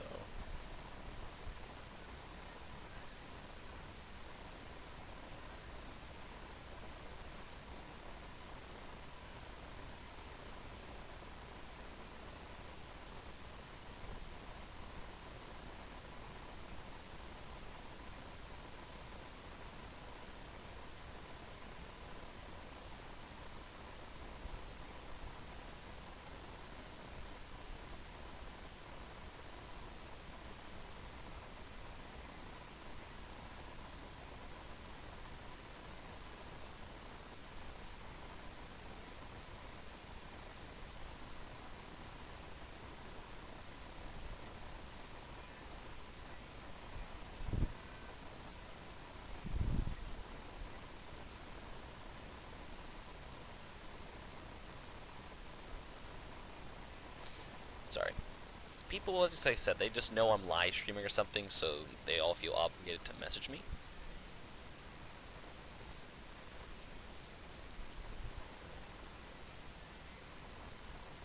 You guys can't hear the music in the background, can you?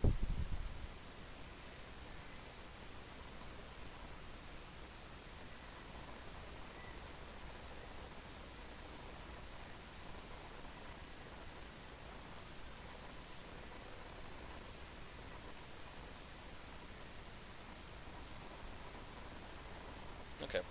I say, because I am playing music in the background, and it's like, I'm not worried about getting dinged, because, like, all it is just going to be a copyright claim, and if any ad revenue gets made from that video, it's just going to go to the respective person that made the copyright claim. But I also don't want to have, like, 30 copyright claims on the same video for music, just because I do need something playing in the background. What? Why aren't you meowing at me? Can I help you? Chicka, chicka, chicka, chicka. I know, your litter box probably needs to be cleaned. Although I heard you just use it, so I know it's not that dirty. I just cleaned it not long ago. What? Why are you? No. Chicka, chicka, chicka, chicka, chicka. Come pick you up. I'm gonna pet you. Nope. Hello. Can you say hello, Toby? Can you say hello? Don't use those back claws, I swear to Christ. Whenever he jumps to get out of my arms, he always uses his back claws to leap. And it hurts, because even if, you know, I pick him up for 2 seconds, or if he just wants to go after I'm done petting him, he just uses back claws, and it's like, ow. I have scars all up and down my chest from cat. Oh, Beth, why are you mowing your lawn? You're gonna make my lawn look like crap. Ah, I'm not gonna mow. I hate it that she's always on top of her yard, because it's like, if my neighbor doesn't mow, I'm like, alright, cool, I don't need to mow, because, you know, she hasn't mowed, so I don't need to mow. Now she's mowing. It's like, you knew I didn't want to go outside at any point in time today, because, you know, I'm going to mow someone else's yard, and I don't really have a mower. Okay, well, just making sure the music wasn't a bother, because, again, I don't want, like, 1,000 copyright claims on this video.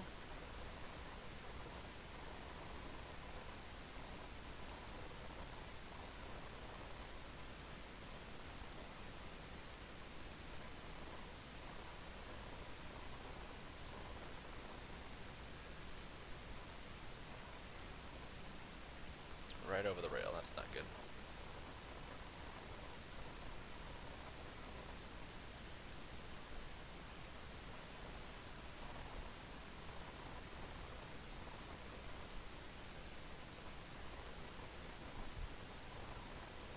That's fine. It's good.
Coming up. There you go. Yeah, go over there on your blanket. You gonna come over here? Hey, buddy. Aw, you're just a love. Kitty. You're a love. Oh. You lay down right next to me? Oh, okay. Hey, Butters. Lazy day for you? Pour some sugar on me. That's not a bad song. Overplayed, but it's a good song. Toby. What are you doing? Being a cat. Oh, that's pretty good.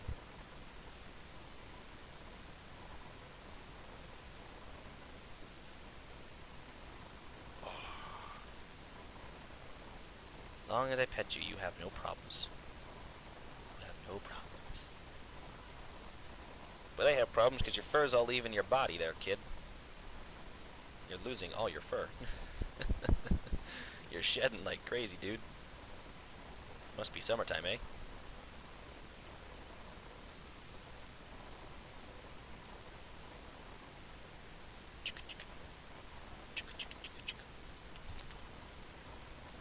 Oh, that's right over the tracks. Alright, let's look. I think that has a nice look to it. Oh no. Now you're keyboard cat and typing.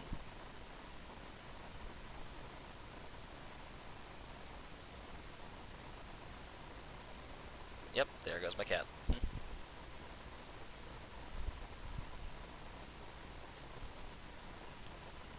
No, stop typing.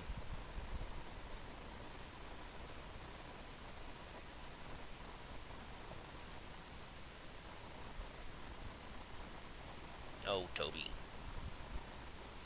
Well, I had to stop and pet the cat for a bit, guys, just because he's the best. And he's typing still.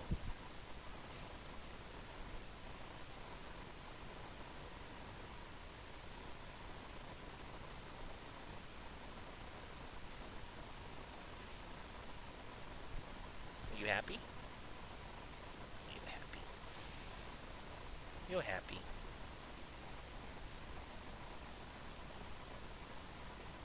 What are you gonna do when I get a job, dude? What are you gonna do when I'm not home all day, every day? Eh? I need to get you a friend. Yes, another cat. Get you another cat. Oh, chugga, chugga, chugga, chugga, chugga, chugga, chugga. They called him King at the animal shelter because he didn't have a name because he was a stray and he didn't have a collar on him or any tags, but they called him King because he definitely acted like the king. Definitely an alpha cat. But he's very friendly with a lot of other cats, so... He's an alpha cat, but he is friendly. Very, very friendly. Yes, you are. Just he didn't like challengers.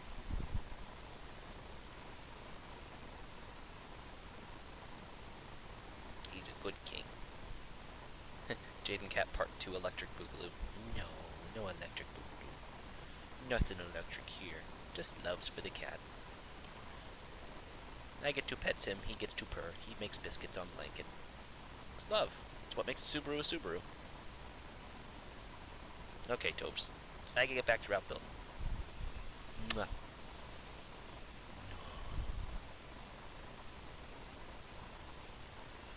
Mwah.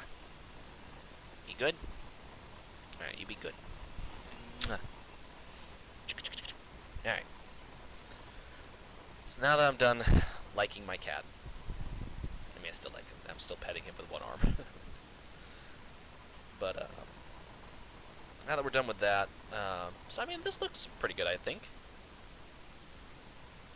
Like right there could just kind of be covered over and not kind of, you know, that.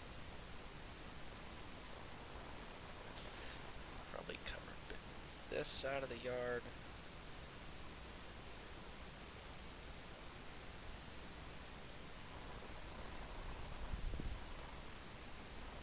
Your fur is going everywhere. Your pet fur is going everywhere because the wind just blew. I need a vacuum tonight because of you. Oh, there goes all your fur across my house. Just watch this big bank of fur leave the window area and just whoosh across my living room.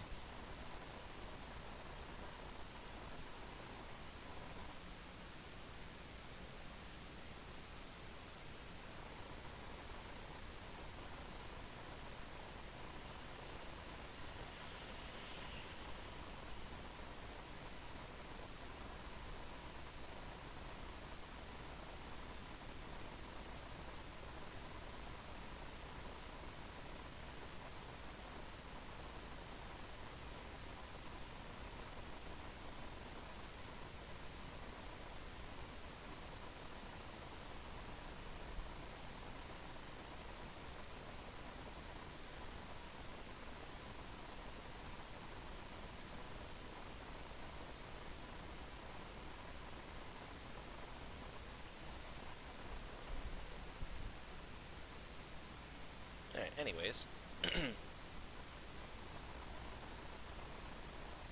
Yeah, you've said that like 3 times, David.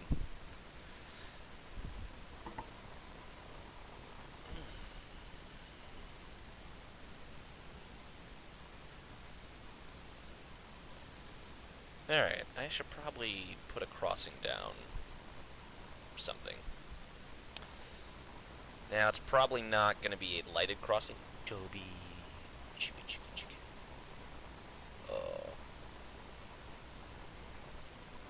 Is this thing measuring meters? Or is it just feet? It's feet. Crap. Hold on. 150 meters to feet.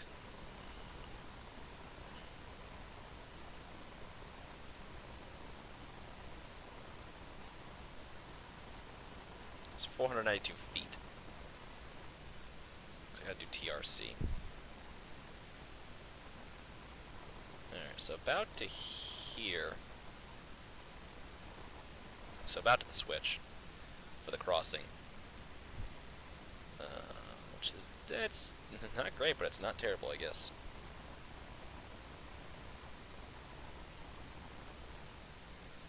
But it probably should be a just a passive crossing with just crossbucks. Let's see, TBS.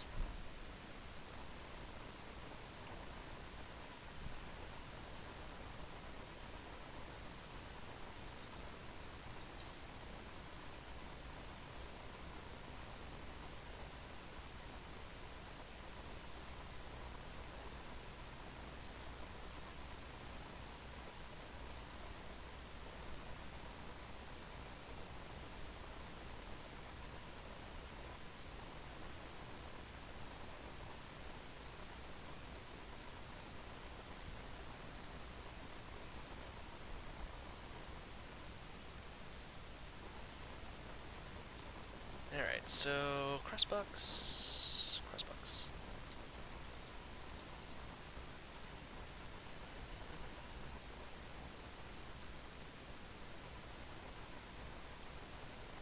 I like those ones. I told Logan somewhere on this route I'm gonna put the Buckeyes. Just because I can. I'm gonna put the Buckeyes somewhere. Probably at a private crossing, but I am gonna do the Buckeyes at a private crossing somewhere, just because I like them. I know they're only Ohio, then that's why they're called Buckeyes. But oh, big purr for Kitty, big purr, big purr.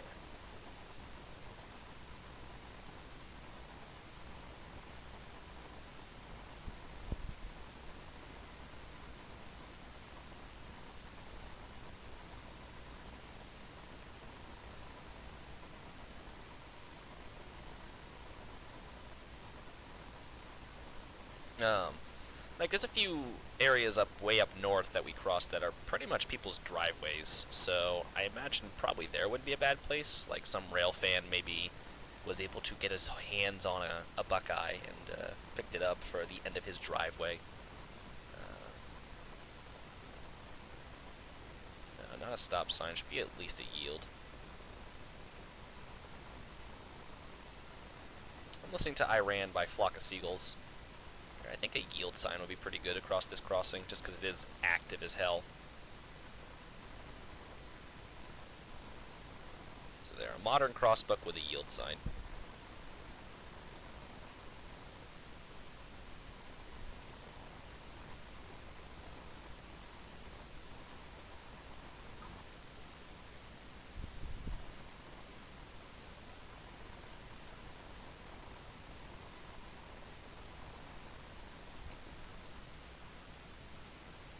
So, but let me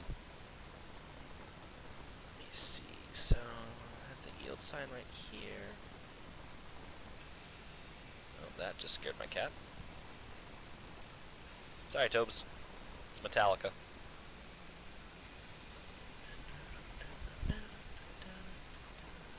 Alright, so let me see. So, traffic.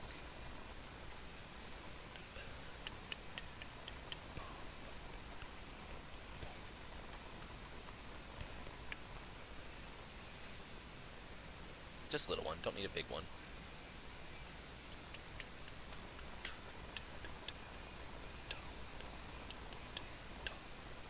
God, I had a 2-meter one.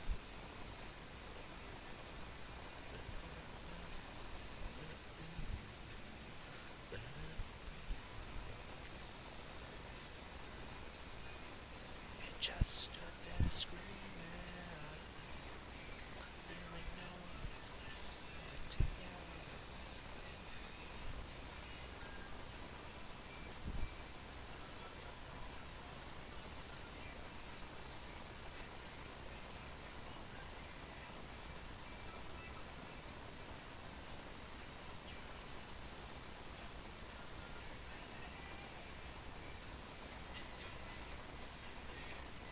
Pretty good. Just be streaming for another hour or so, and then I gotta get ready to go. And then maybe on later, I'll be showcasing a route that LTG Logan has worked on to y'all, for y'all to see and enjoy, because I believe it's probably something I should share with you guys. And honestly, his work is amongst the best. I love his work. is just amazing.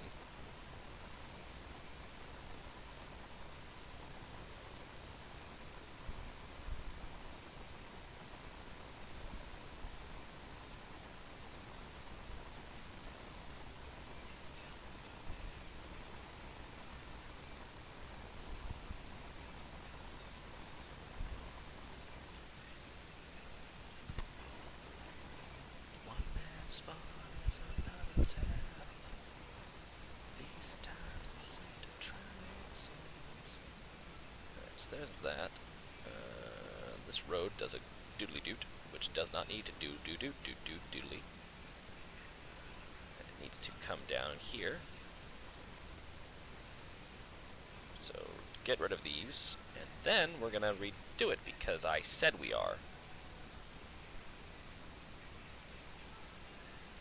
Ha ha ha.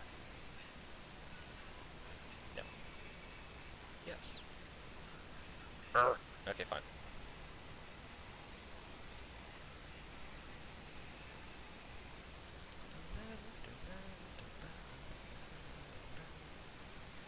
That's pretty much right up against that, but that's fine. That's cool. That's kosher. That's some good beef right there. I don't mind at all. Actually, what I do mind, though, is that having markings in the middle and my foot itches. That's cool. Great. Glad we're having this conversation today. Harry Potter, I want you to eat the scorpion. What? I'm a lost.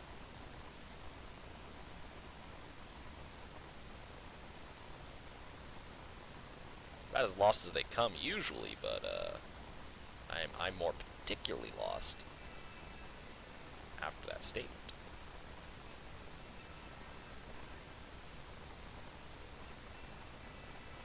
There. Ta-da!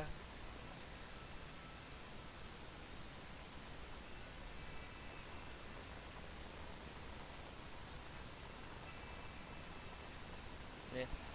Alright, so now 200 feet back, we're going to go ahead and set up the warnings.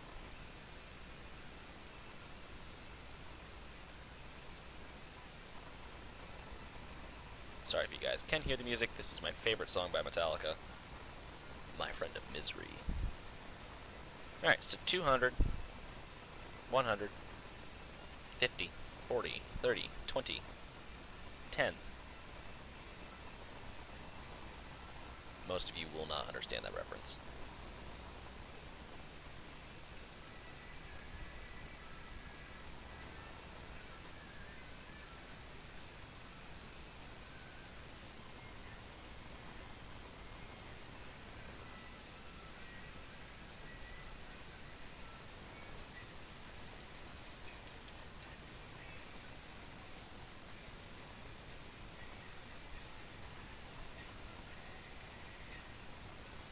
The time you aren't sure where you stand with a certain woman, but sure as hell you know how you can hop with the boys. I mean, hey, dilly at this point.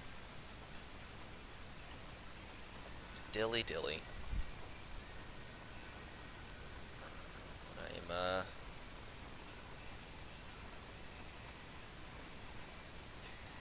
Oh, Toby, you're just being adorable today.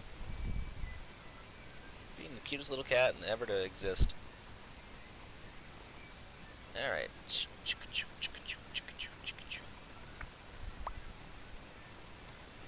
I don't know what the heck I'm doing. What is this? Logan made these? Begin crossing circuit. CTC block. Huh. Skewed crossing. It's not really a skewed, is it? It's not really skewed, no. I mean, it kinda is, but it's not enough. Advanced warning, there we go. Okay, so I'll put this on the side of the road. Perfect. 200 feet ahead. Aw, kittles. Kittles.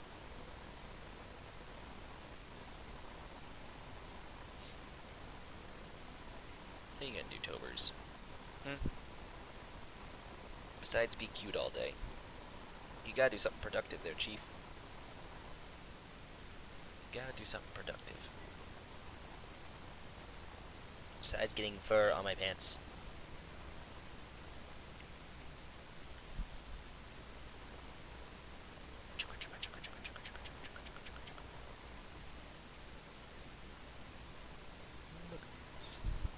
Hello. Can I help you? Hi, welcome to Chili's. Oh.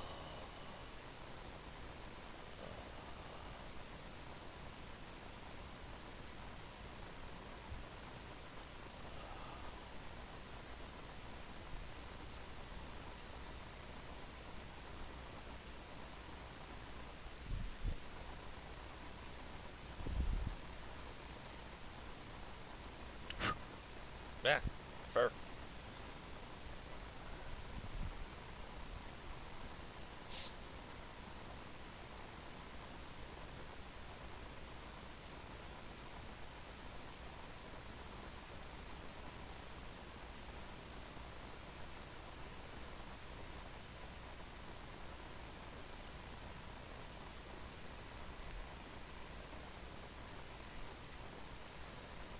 People who tell me I sound like Chris with my whole number 15.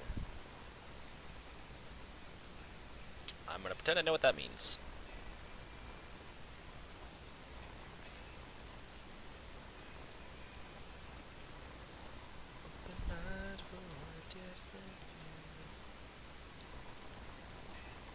Did I spell something wrong? I probably did.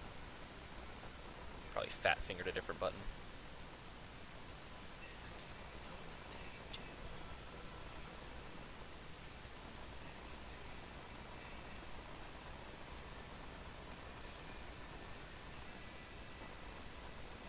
You know what? I don't like you.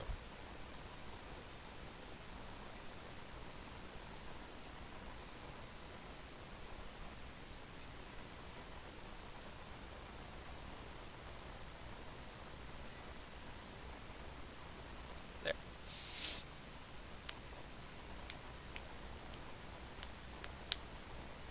Ah, ow. Does that hurt my knuckles? Alright, so TRC.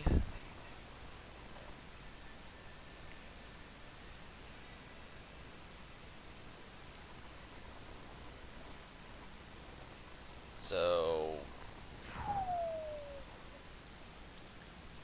I forget my number series. Because I don't think I've made a crossing up here.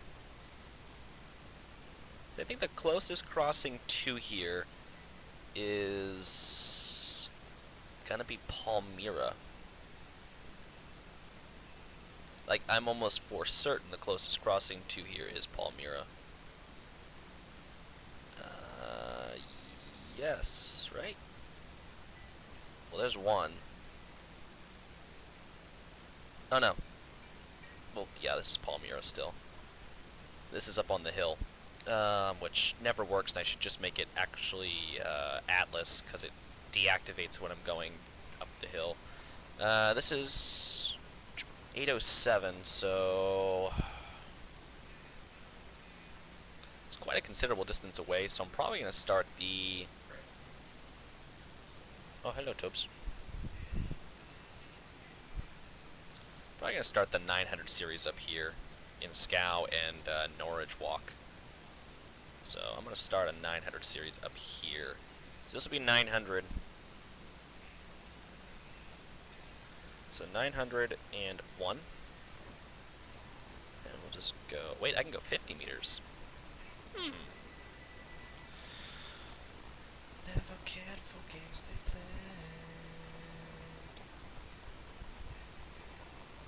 164 feet, so I'm going to go 70 meters, and that's 229 feet.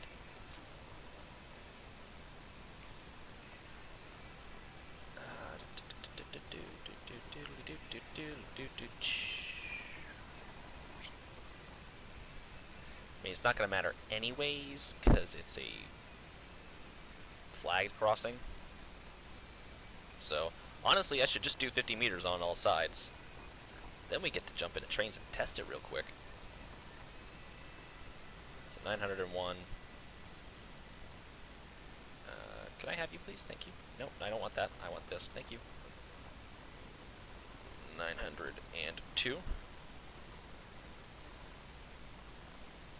Hey, I'm not done with you.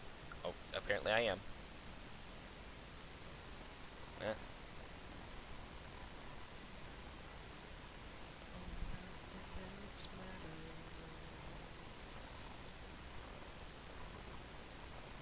Alright, no, no, no, no, no, no, no, no, no, no, no, no, no, no, no, no. 903. Yes. Alright.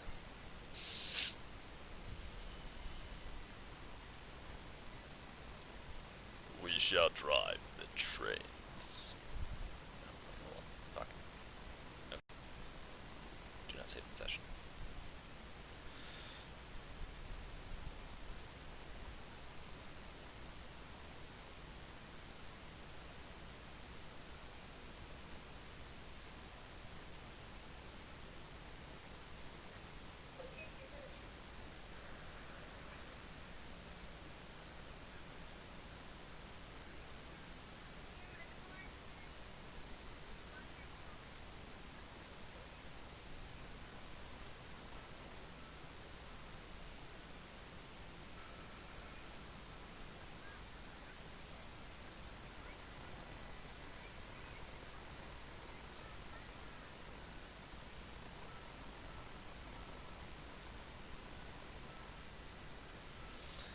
Alright, cool.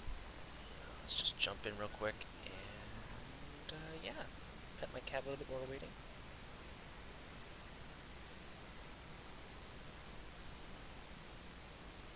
I can't.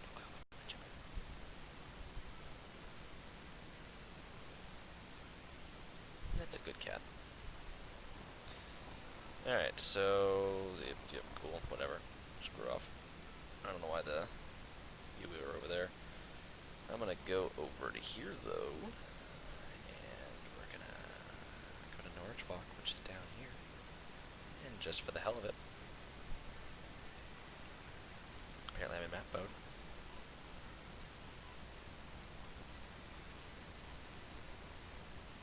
I'm gonna push some reefers in. But back from here. Because why the hell not at this point?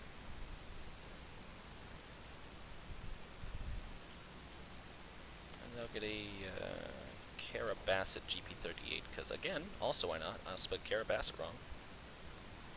Because also why not at this point?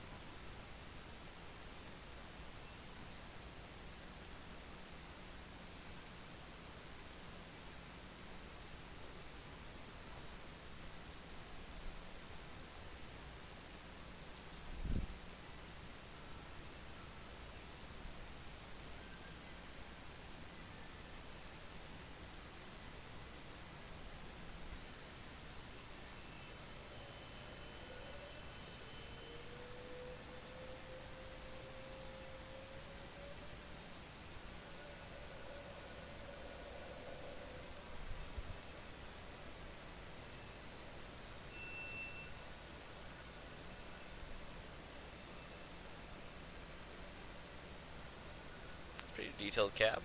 See, look, even got our roundel on his vest. So, alright, let's push in.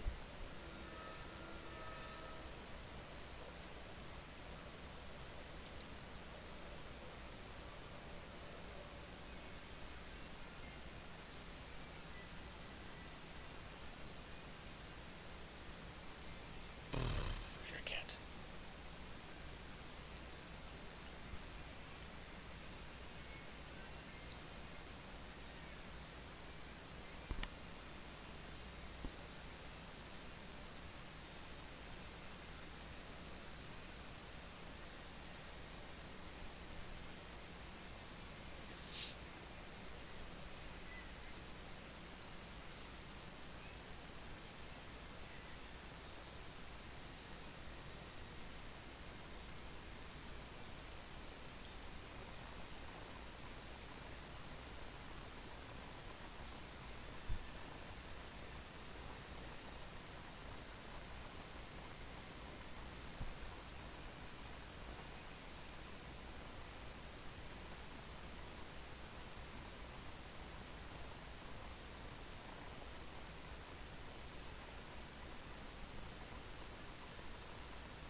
not bad. Works pretty well. I have to do that one right there.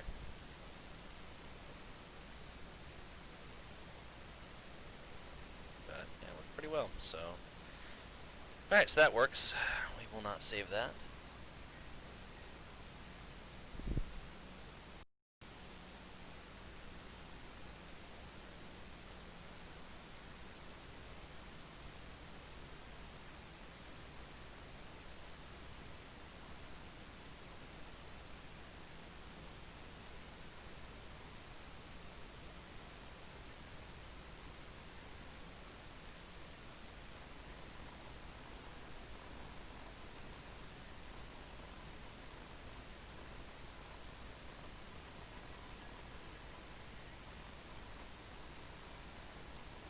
Well, don't spin on a rolly, or don't sit on a spinny rolly chair, you idiot.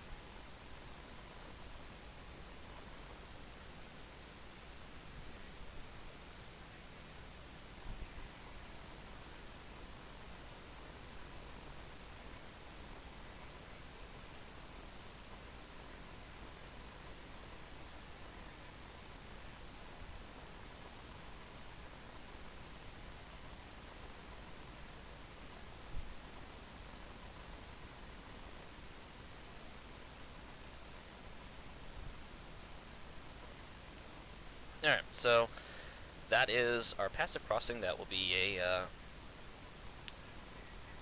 stop and flag, or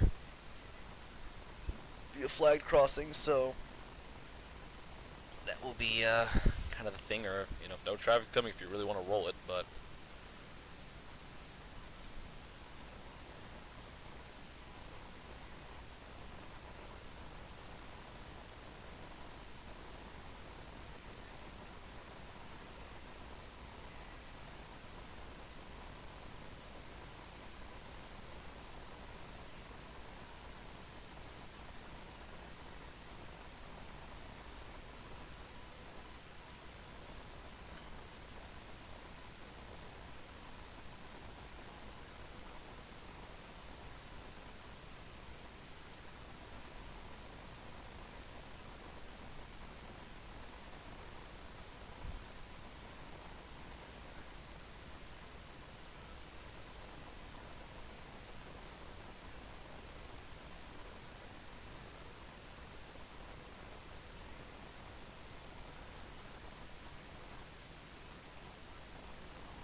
would like just a straight up stop sign. Thank you.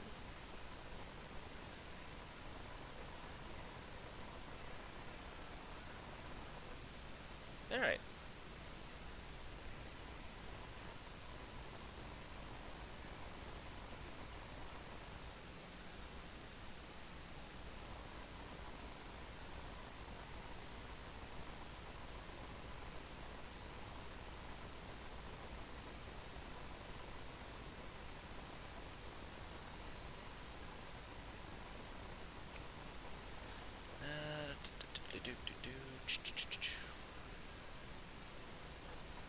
I'm gonna put a bush right here, because at this point, why not? Let's see, TB, that's not how you do that.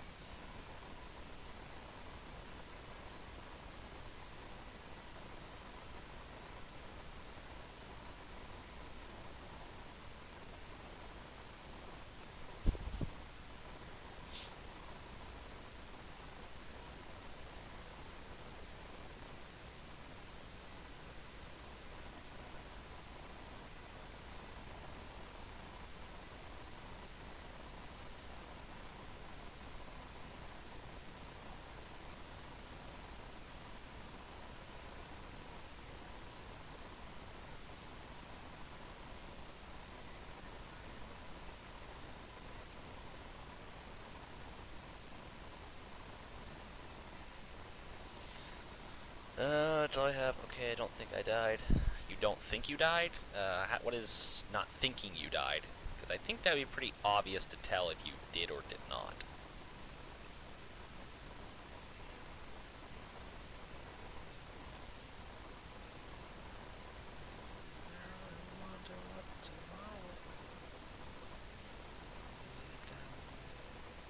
I don't like that tree.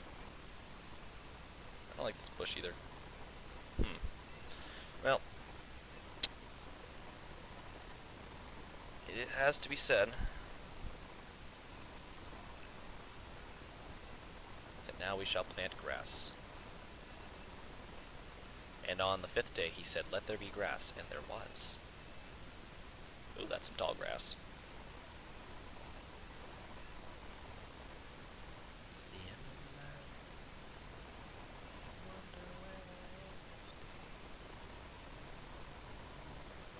I like tall grass. Look at that grass.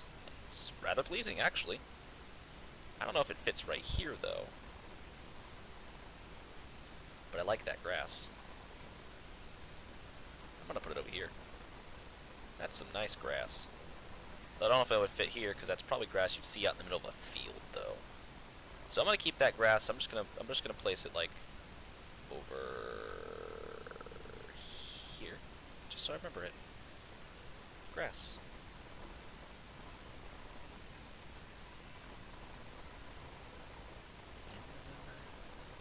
Look at that grass. That's some grass.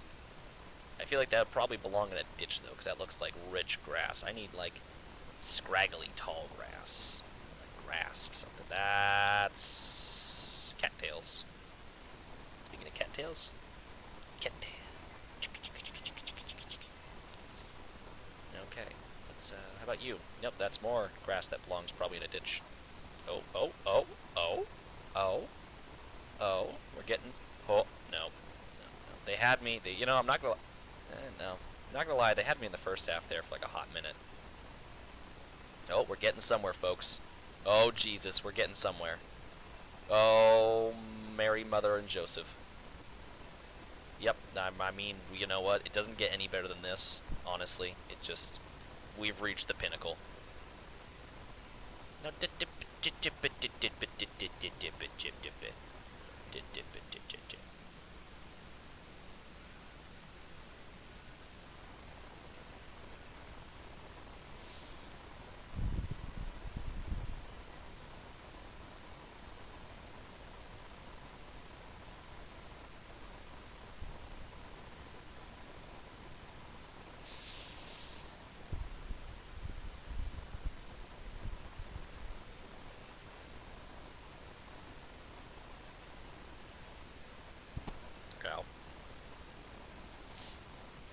I hate it when I just flat out punch the microphone. Like my head shifts because like I punched the microphone. Alright, just gonna kind of put this around these areas here because it's open, it's grass, it's tall.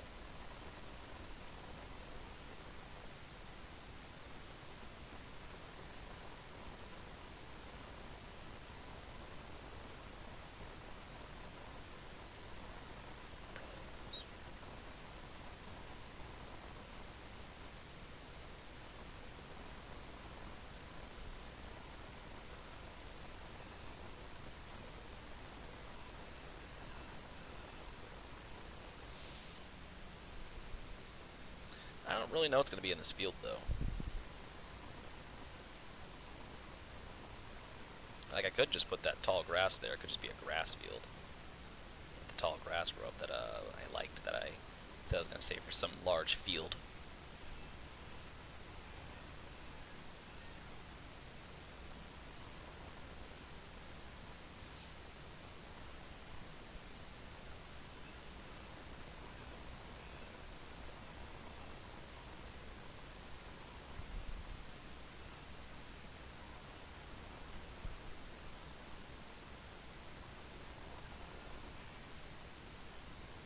Now get that grass off the road, or so help me.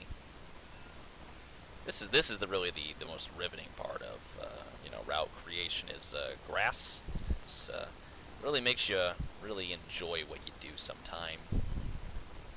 I know, I will say, when you put grass in a scene, there's something about just the grass. There's something about it. I don't know if it's bringing the scene to life or what it is, but there's something about adding grass to a scene in Trainz. I don't know. It works. It makes it feel better.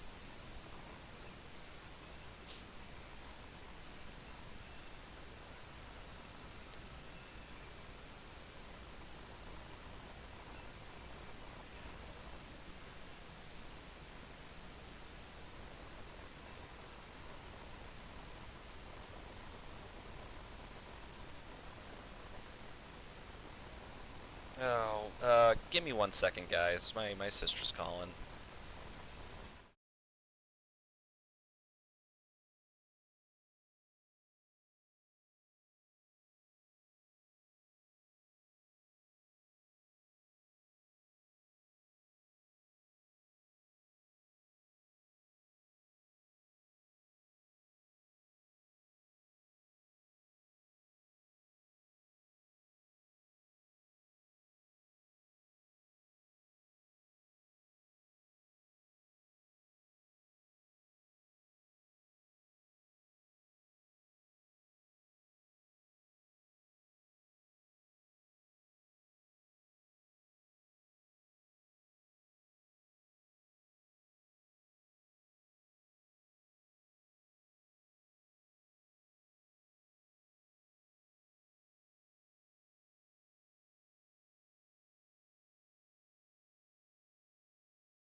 Okay, my apologies, guys. Just kind of... It's my sister's birthday, and she just called, so I wanted to, just chat for a little bit. So obviously I'm going to answer because it's family, and I'm not going to ignore them. But while I did that, just kind of finished up the area around the field and just kind of got the grass planted. It looks okay. It's grass.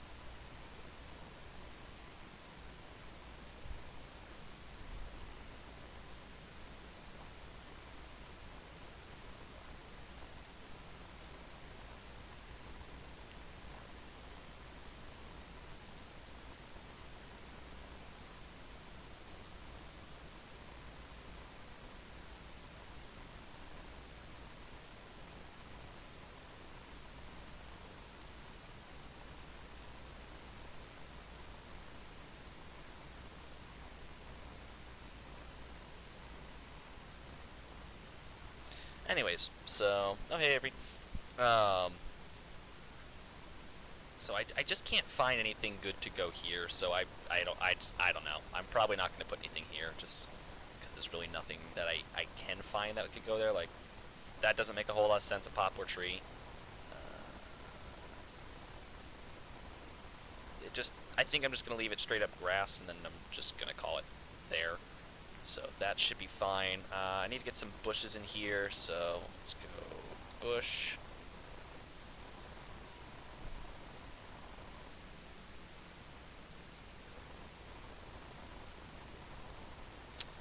Let's go shrub.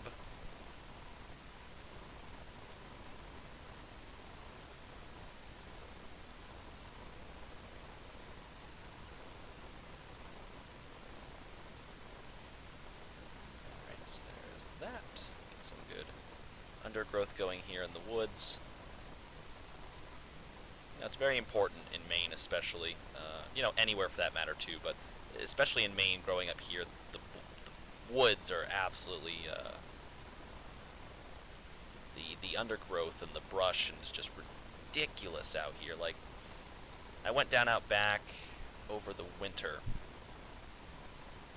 and even in the wintertime, like the brush in my woods behind my house are just thick. They are absolutely thick. You can't get through there easily. And I remember once my dog, she got loose, and she ran back there, and she was dragging her whole leash and chain with her. And inevitably, as you would assume, she got stuck back there, and I had to go... Hello, Toby. I had to go and get her. Why'd that Subaru sound like a motorcycle? That's bad. But I had to go get her, and it's like, she wasn't more than maybe a quarter mile from the house, and it took me almost an hour and a half, 2 hours just to get back there, and get her back to the house and drag her along with me, because of course now that I'm there she wants to run and play and stuff, but it's like, no, we need to get you back to the house and get out of these woods and get away from the ticks. And so it took a long time just to go through there, and so trying to get that represented without killing everyone's frames is gonna be a challenge just because, but especially areas right alongside the railroad tracks, I'm gonna do my best to fill in the brush and the undergrowth and whatnot, and make sure that something is represented for you guys. So when you look into the woods, you're not just looking through the base of the trees into the nothingness. So you're actually looking at, brush and shrubs and stuff like that, and stuff that's growing in the woods. So that made a sound. Nope, that made a sound.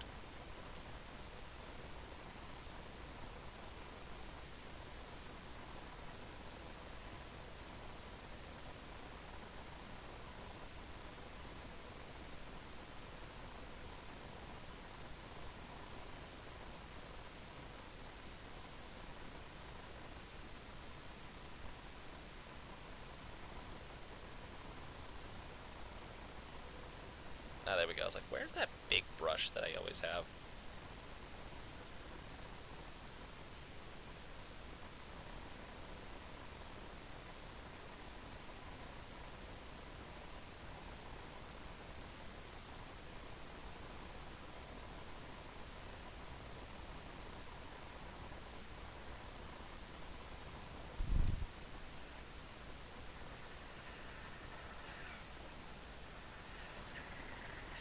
Alright, so just take a look. Oh yeah, see that's the look I'm going for right there. Like, you can't walk into these woods very easily anyways. I might do maybe one more large layer of it, and then I'll cut it off. Just maybe, I don't know. It's hard to say because, like, on one hand, like, I want to detail it, make sure it's all filled in, but at the same time, I don't want to kill everyone's computer. Like, that's not what I'm out to do through the day. It's not my end goal. It's not my end game.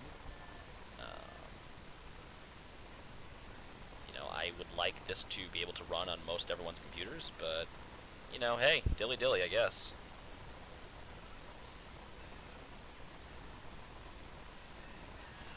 Dilly dilly, I suppose.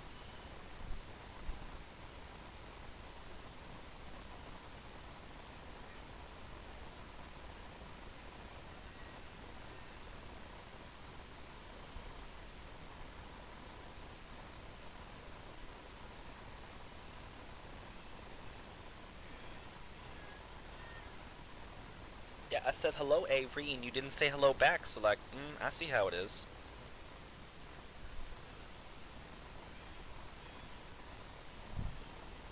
Skinny. No, no, no, no, no.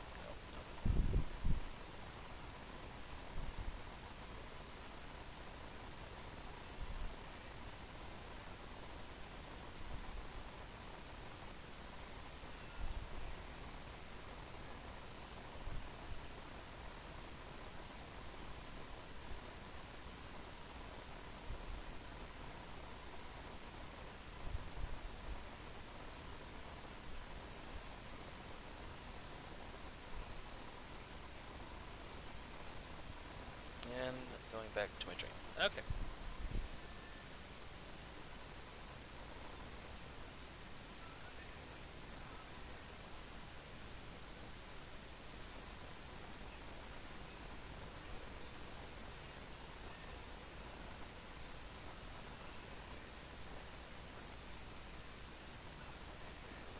Whoa, whoa, whoa, whoa. Hey, do it. Should make those sounds at me. I'll come over there. Now look at that. That is stuff.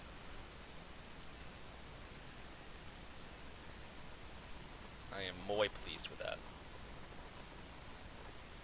It's probably not the correct word I was looking for, but I am very pleased with that. Oh, yep, gotta stretch. How have we still not finished this?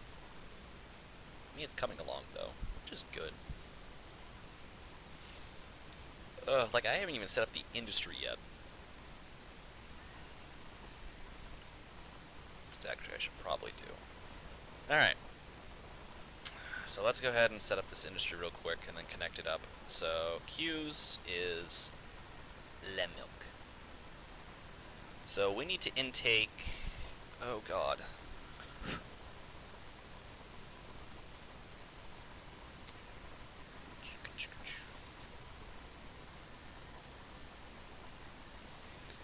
Fortunately, it's going to be in units, which is 91,700. So 91,700 times... No, 91,700 times 26 is a really large number. Holy cow. Okay, that's great. That's cute. Great. Okay, let's see. Yeah, so 91,700 on that. So that's going to be 2,384,200. Shoot me. All right. So 2,384,200.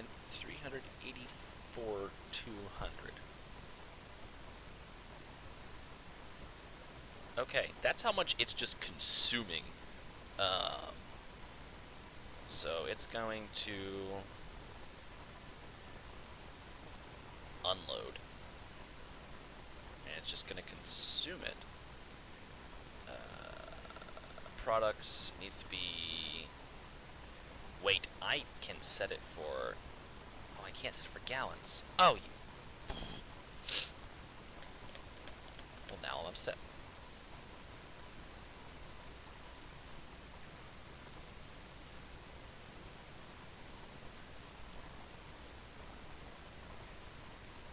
There we go.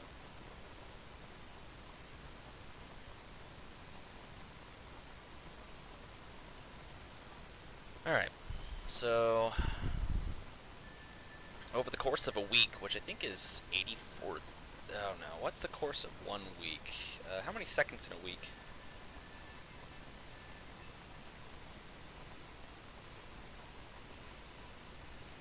$604,800 seconds. So 604,800. So that's going to be set up to consume.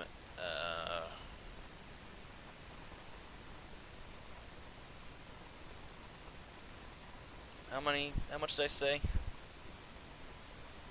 Beans. Wait, 2,384,200. So 2,384,200. So it's going to consume that in the course of 1 week. Or I could just dumb it down to a day. Yeah, why don't I just dumb it down to a day? So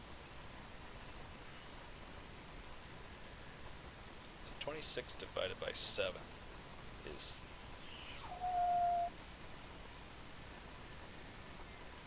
You know what, we're just going to stick with this. So it's going to consume that over the course of 1 week. So like in 1 week, it consumes all that. Actually, no, it consumes that technically in 2 days because that's how long the milk processes.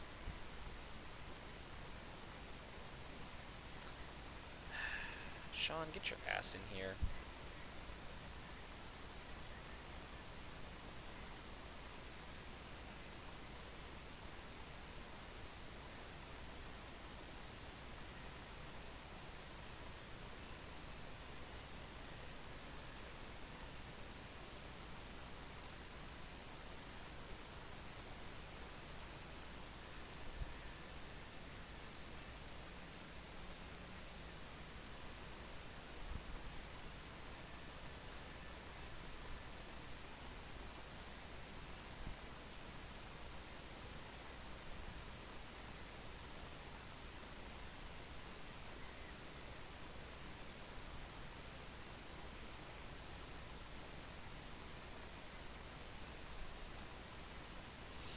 Alright, so I think, and this is where the logistical side of it comes into play, so... Because technically speaking, it takes 2 days for all the milk to process. So... But we only service this once a week, so, but I think it's actually going to take, so...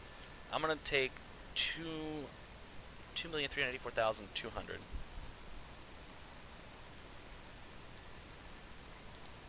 Divided by 2, it's going to be 1,192,000. So 1,192,100. I don't know why I wasn't that. Hold on. So 1,192.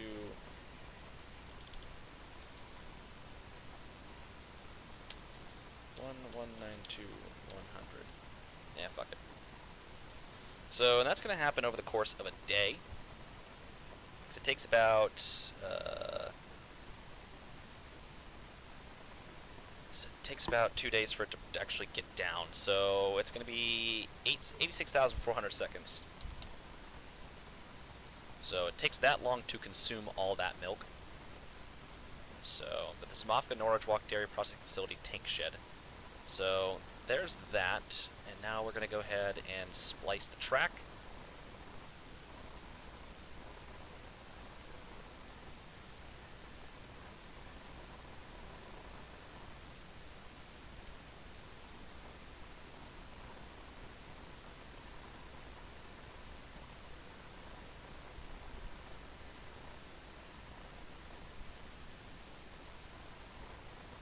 There's that. Okay. And we're going to move this into the tank shed. That's not the tank shed.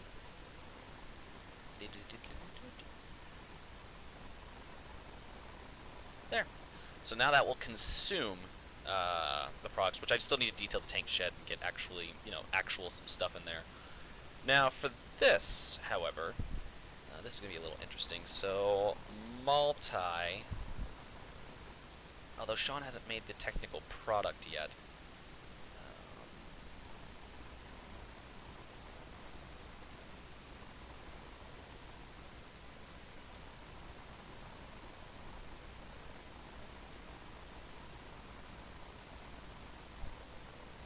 There's no dark side of the moon, really. As a matter of fact, it's all dark. Sorry. One of the old Pink Floyd songs I used to listen to.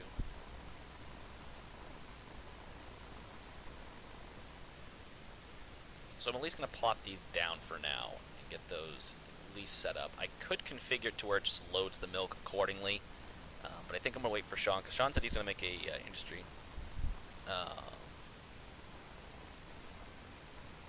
Where he's just going to make the product for the industry. 140. Wait, what was it? 142.6. Yep, 142.6, not 146.2.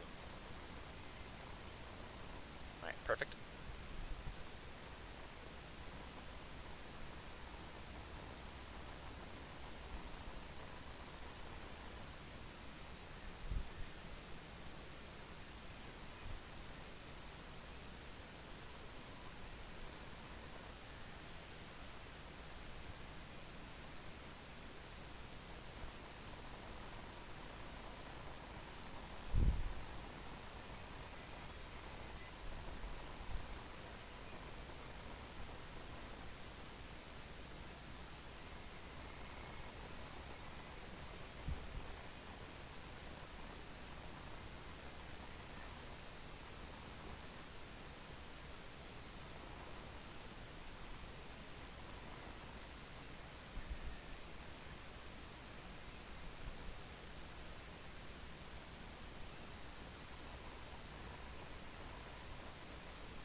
Alright, so there's that. So this will be the pallets. These are the pallets that get loaded with the gallons of milk that get transported elsewhere. I mean, technically there'd be cheese and there'd be other dairy products getting loaded here too, but for the simplicity's sake, because I've noticed with Trainz has a hard time deciphering products. I think in one of the Mofkas I have 3 different products. I have potatoes, blueberries, and apples, all on the same track. And the cars have a hard time loading, so I think it wants to load into one specific car. Or either that, or I fucked it up and I have to just redo the loading track. But it doesn't want to load, because I guess it just doesn't know what to load into the car, because the car can accept all.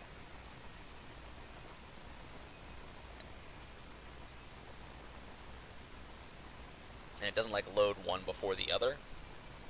So what I'm just gonna do is when I go up there, I'm at the Mofka for the blueberries, the potatoes, and whatnot. I'm just gonna load. You know, there's gonna be 3 cars, and each car gets loaded with one of each. So the middle car's gonna get loaded with blueberries, the last car's gonna get loaded with apples, and this car's gonna get loaded with potatoes. But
sorry. But I think for the simplicity of the milk, I'm just gonna say we're loading pallets of milk. Or I could have Sean just label it pallets, milk product pallets, and then the pallets are just technically milk gallons. I probably will do that. Just we're not going to say it's pallets of milk gallons palleted. We're just going to say milk products palleted. Mafka milk products palleted. I'll probably have Sean do it that way if he doesn't mind. But this is a direct export. From here, this stuff gets just taken wherever. Where's the milk? Where does this milk come from? Well, I'm glad you asked, Chris. So the milk comes from the MOFGAs, the main organic farmers and growers associations. So there's a bunch of different MOFGAs around the map. So like, there's a MOFGA down here in Farmington a little bit. There's a MOFGA over towards Palmyra, like right up.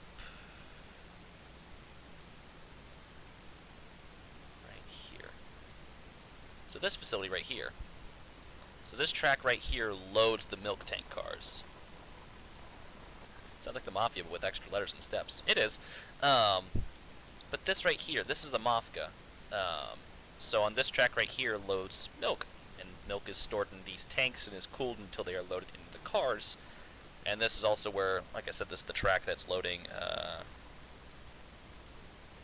what do we got here? We got apples, butter of all things. We got apples, butter, blueberries, and potatoes. Mafga, Mafga, Mafia, Mafga, Mafia, Mafga. Difference. So that stuff gets loaded. So the tank cars get loaded with milk, and then these get loaded with, you know, main grown products. So the tank cars from here are taken to the closest yard. So the switcher that comes out of here is going to go back to Newport. It's going to go back to Sebasticook. So the tank cars are taken back to Sebasticook, and then from Sebasticook later on Mondays, because all the tank cars are picked up on Mondays at all the MOFGAs, they're taken to North Anson, and then on Tuesdays, Tuesday mornings, the tank cars are then taken into taken in, all 26 of them. They're all going to be taken into the Norwich Walk. Main Organic Farmers Growers Association. I think it's actually gardeners, but we're going to call it growers. It's taken in there to process the milk. So there's a MOFGA in Palmyra, the one we just looked at. There's one in Chain of Ponds. There's a small one in Skowhegan, but they don't do milk because they're too close to Norwich Walk. There's one in Salone, there's one in Farmington, and there's one in Kingfield. So there's a bunch of different MOFGAs, all except Skowhegan produce milk. So the milk is coming from little farms all across Maine, and they're connecting here to our railroad and then being brought in. So, so then the milk is processed here. So I don't know if you heard earlier, Chris, but basically it works as such, if you don't mind listening. So each tank car holds 20,800 gallons of milk. I mean, I know it says 91,700, but that's just that's just items. One item equals a unit. So it holds about 20,800 gallons of milk, which roughly equivalates to 91,700 units, I guess. The point being, so there's 26 total tank cars coming from all the MOFGAs. That's just combined. So there's three up in Chain of Ponds. There's 8 in Palmyra. I think everywhere else usually has about 4, and I think Farmington has 7. So all the other MOFGAs except Kingfield, Salone, and I think it's just Kingfield and Salone would have a 4 apiece. Palmyra has 8. And Farmington has 7, while Chain of Ponds has 3 tank cars loaded with milk. So 26 are all being combined. So then Monday they all get picked up, like I said, taken to the respective yards, and then later on Monday they all funnel into North Anson. In North Anson they all get taken and put onto a siding to where on Tuesday morning they'll be taken to here. So there's about... Hold on. I forgot to put out how much milk is being processed total. So 2,800 times 26.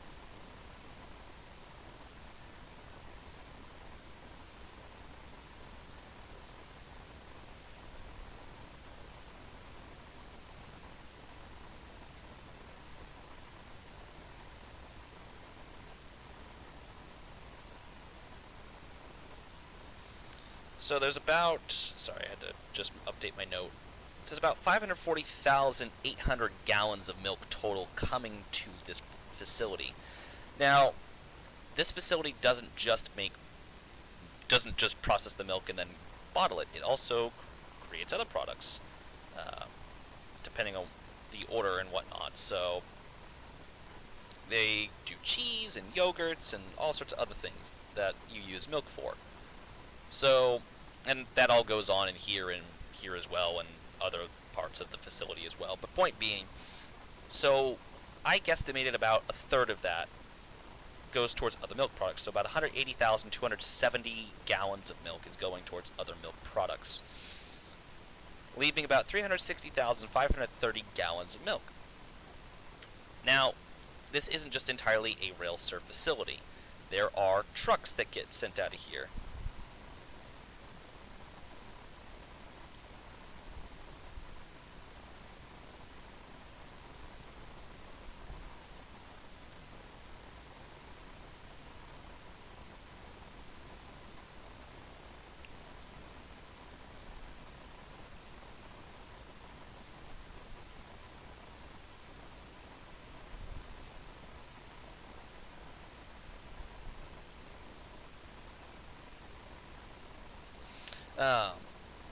But there are trucks here on, which I gotta put some back here as well, and I need to put a couple of loading docks here, and I think a couple, like, maybe here-ish would be nice. But point being, there's gonna be trucks that are loaded with milk and other products. So I said about a fifth of that is sent out via truck, because trucks can't hold a ton, and there aren't a lot of trucks going out of here because this is predominantly a rail serve facility. So I said about 72,106 gallons worth of milk is loaded onto trucks, leaving about 288,424 gallons of milk. Each gallon, because that's what we're just guesstimating here, is just everything's a gallon, because that's what we're just trying to simplify.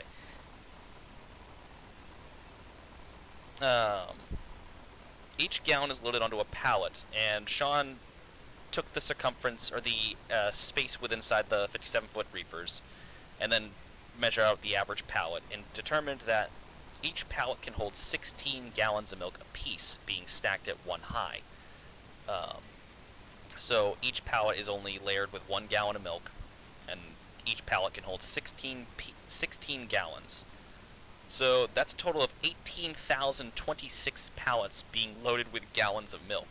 I mean, of course, other products, but again, we're just simulating gallons of milk, so just regular old gallons of milk. That's going to require 92 reefers, which at what the amount of pallets that we're producing will require 92 reefers to be loaded with up with 198 different pallets each. So 92 reefers with 198 pallets total loaded onto each and every single one of those reefers. Milk production starts on Tuesday and ends on Thursday, so when the tank cars drop off the milk on Tuesday, we're just saying it takes until about Thursday afternoon or evening to load those, or to make those products, and then put those products onto pallets. Of course, there is constant production, so I'm just saying Thursday is when they're done with the last batch and they're ready, or whatever, and they're ready to load. So 46 reefers are going to be brought up on Thursday.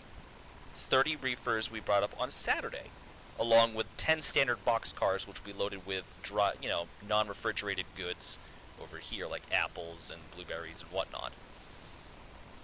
16 reefers will be brought up on Tuesday, along with the 26 tank cars, which that in total will equal 92 reefers.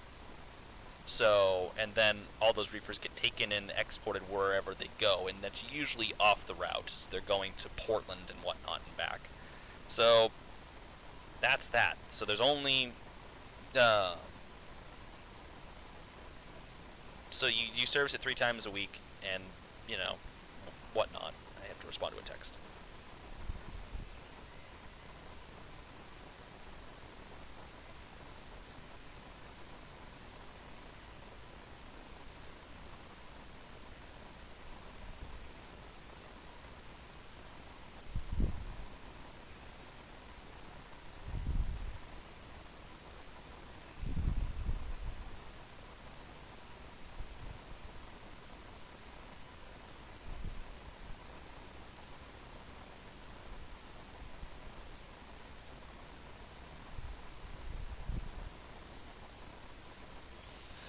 Anyways, so that's kind of where all the milk comes from, and that's how this facility is going to work.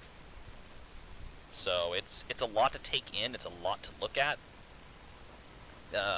Not all that information is going to be, you know, presented to you guys. You guys are just going to know what days a week this gets serviced, how many of what you need, and, you know, where to put them. So reefers, boxcars, tanks. That's all you guys are going to know. If you guys want to know the logistics and the, you know, the what have yous of the railroad, then I can do it. But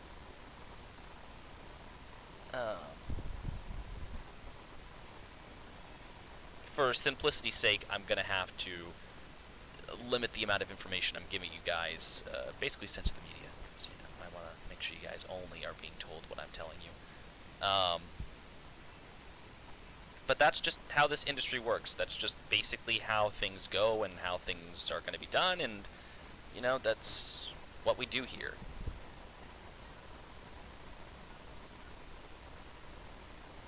So, I mean, there's always going to be something to be done on the railroad because, you know, you're going to be going up to the respective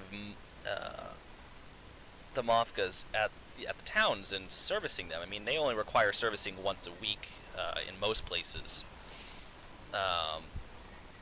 You know, for sure, like, need a sidewalk, hold on. Like, Chain of Ponds, you only service that facility on Mondays. Like, that is the only time you service that facility for both boxcars and anything else. It gets serviced on Mondays, and that's it. I'm going to put some loading docks right here, so I don't think I'm going to need a sidewalk down the side of this part of the building. But over here, however, I need a sidewalk.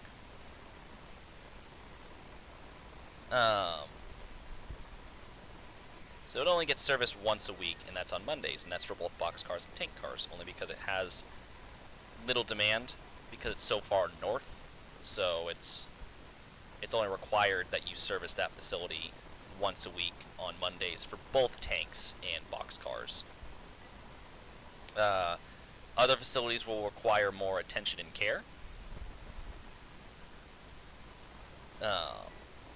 Like, I think Palmyra gets serviced on Mondays, and I think throughout the week it also gets serviced again for boxcars. That's just kind of how we're figuring it right now. Of course, that can change over time. Probably won't, just because I'm figuring it out now. But Palmyra will get serviced probably twice a week, and then, you know, so on and so forth. So, I mean, there's a lot to do on this railroad, especially around this, you know, a lot of these cars they're not leaving the route. A lot of our Carrabasett cars, they stay on the route. They don't go anywhere. They kind of stay put, and, you know, we keep them around so they, so we can service these industries like the Mafkas and the whatnots. So, hold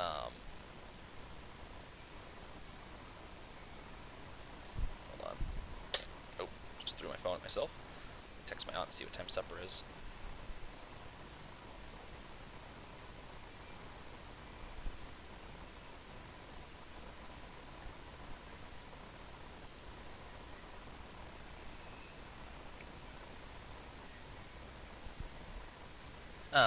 So, I mean, there's going to be plenty to do, and, I mean, plenty of switching opportunities, and that's just one set of industries.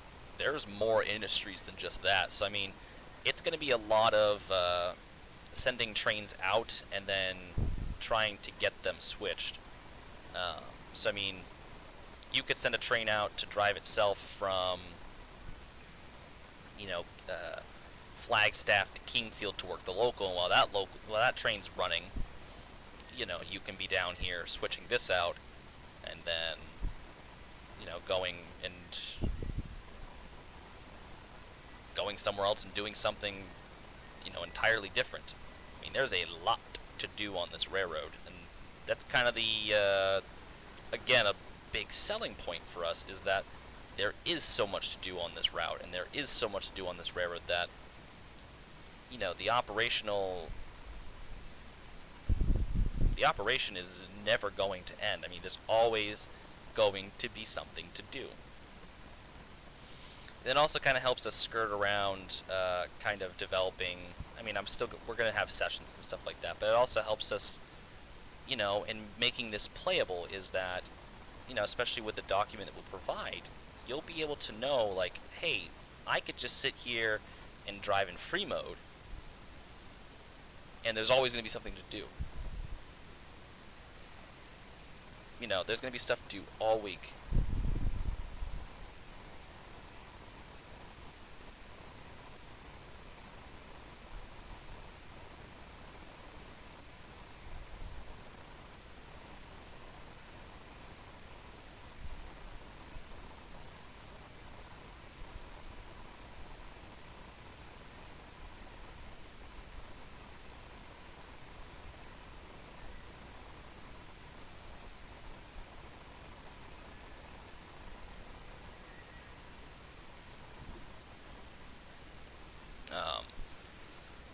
So that's kind of how this is all going to work, Chris. And I mean, I hope that answers your question. I know I kind of dove into a lot more than what you asked, but I hope that kind of answers your question and gives you an idea of how this is all going to work.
I'll start packing up here soon, but yeah, so I know that's a lot more than you had asked, and I know that's a lot of information to take in, but I hope that explains to you, and also people watching this afterward, you know, I've kind of explained it a few different times, which again, I've explained it at different intervals, and you may have not been here for it, so I'm all capable to re-explain it. But, you know, I hope that answers that for you, and I hope that you know, you get some understanding of how this is all going to work, and, you know, what this all entails and what we're all going to be doing for this project, because and what the operation will look like, because, you know, people are going to ask, where does this product come from? Where does this product go? You know, why, you know, how are you able to churn out that much product from this facility? You know, where is this product all going? Well, glad you asked. I can tell you where it's going, because that's stuff we've thought of, is where is it coming from, where is it going?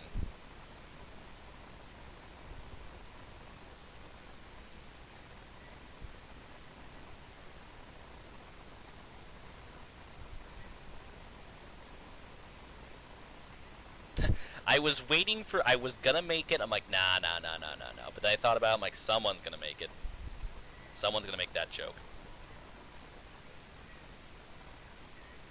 But yes, no, so I mean, we've thought about where all these products are coming from, where they are going.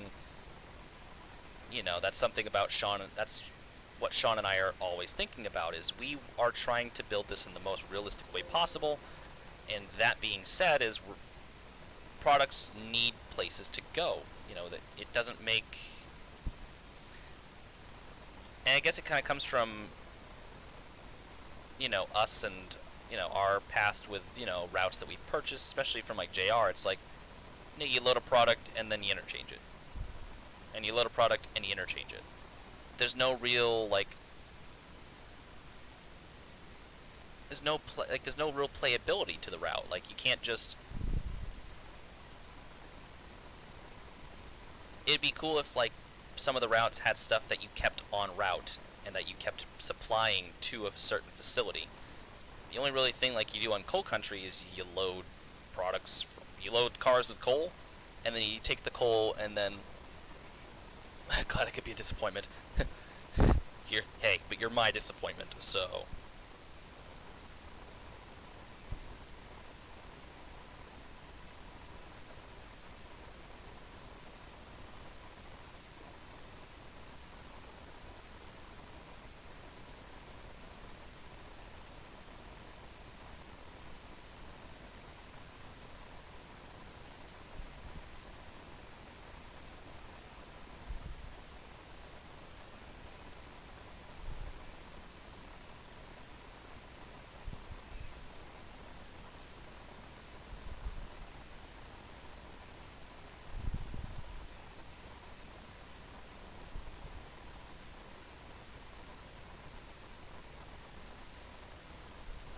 I mean, you're just the Carrabassett's disappointment at this point, so. But the Carrabasett is also disappointment. I'm gonna go for another 10 minutes, and then I'm gonna be jumping off because I gotta get ready to go. So, just a heads up. Just a heads up.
Anyways, sorry. I was responding to text messages because people just can't wait. Why are you ignoring me? I'm not. I'm freaking live streaming. I'm busy. Like, I'm doing something. Oh, well, it just made it seem like you were ignoring me. Nope. Just live streaming. If I was ignoring you, I wouldn't be here talking to you as we speak.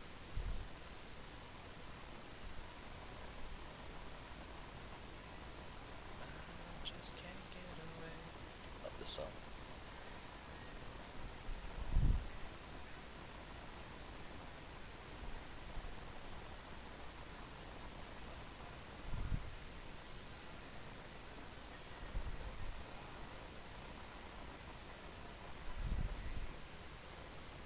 Alright.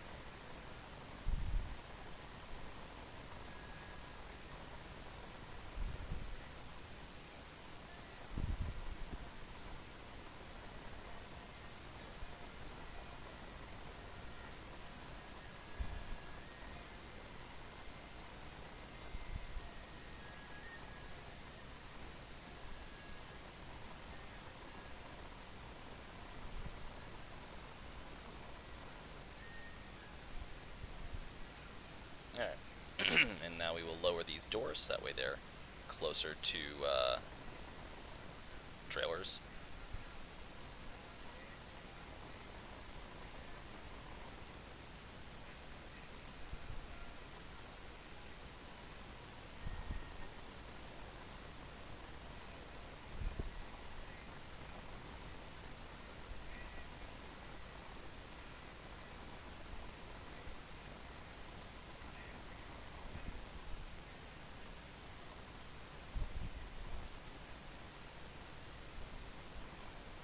Oh, hell.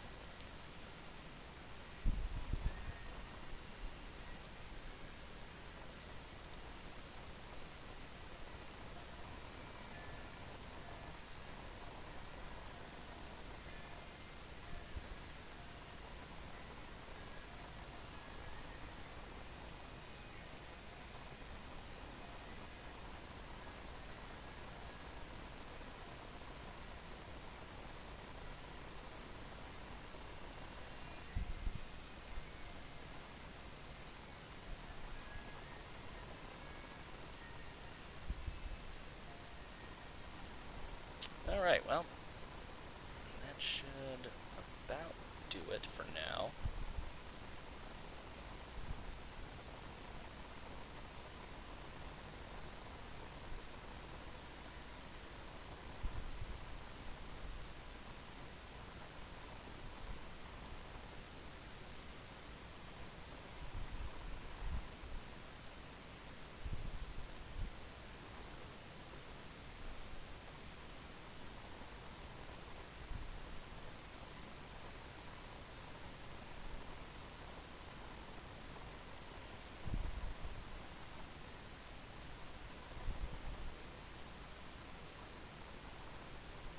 There.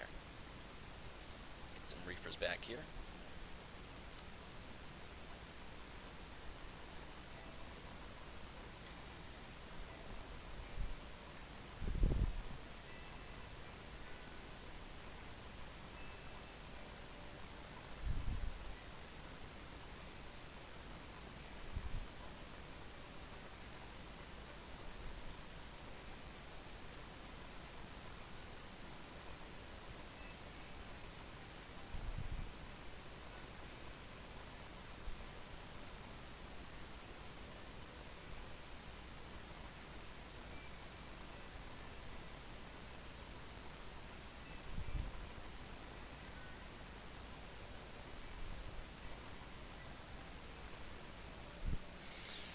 Anyways, so that will probably do it for now, because I do have to get going and get to my aunt's and mow the lawn, and I would like to get outside while it's nice today, because it is really nice outside. But I am going to come back later. I am going to stream Logan's route to you guys. I asked him if I could do that, and he was obviously more than happy for me to do that. Hold on.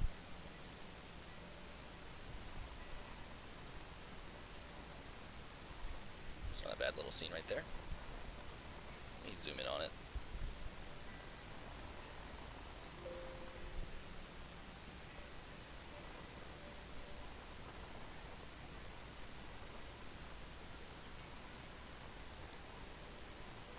That doesn't look half bad.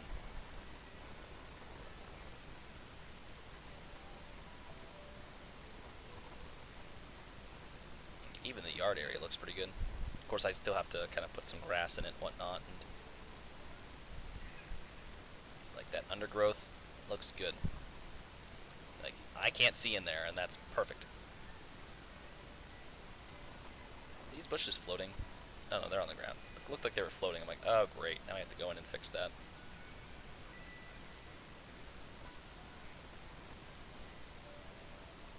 Just kind of get a nice little view.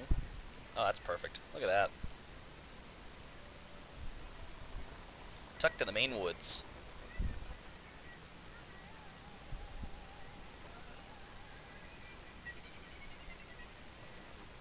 Of course, when it loads all in, it's kind of a little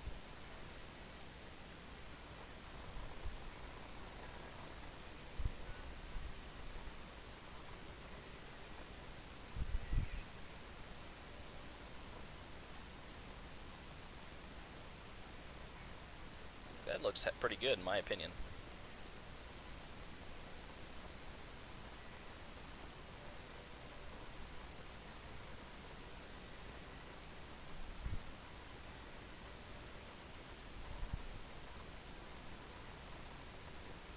I especially love. I love the road, just kind of how it does whatever it needs to do, and then I don't know. I just love it. I love this little road.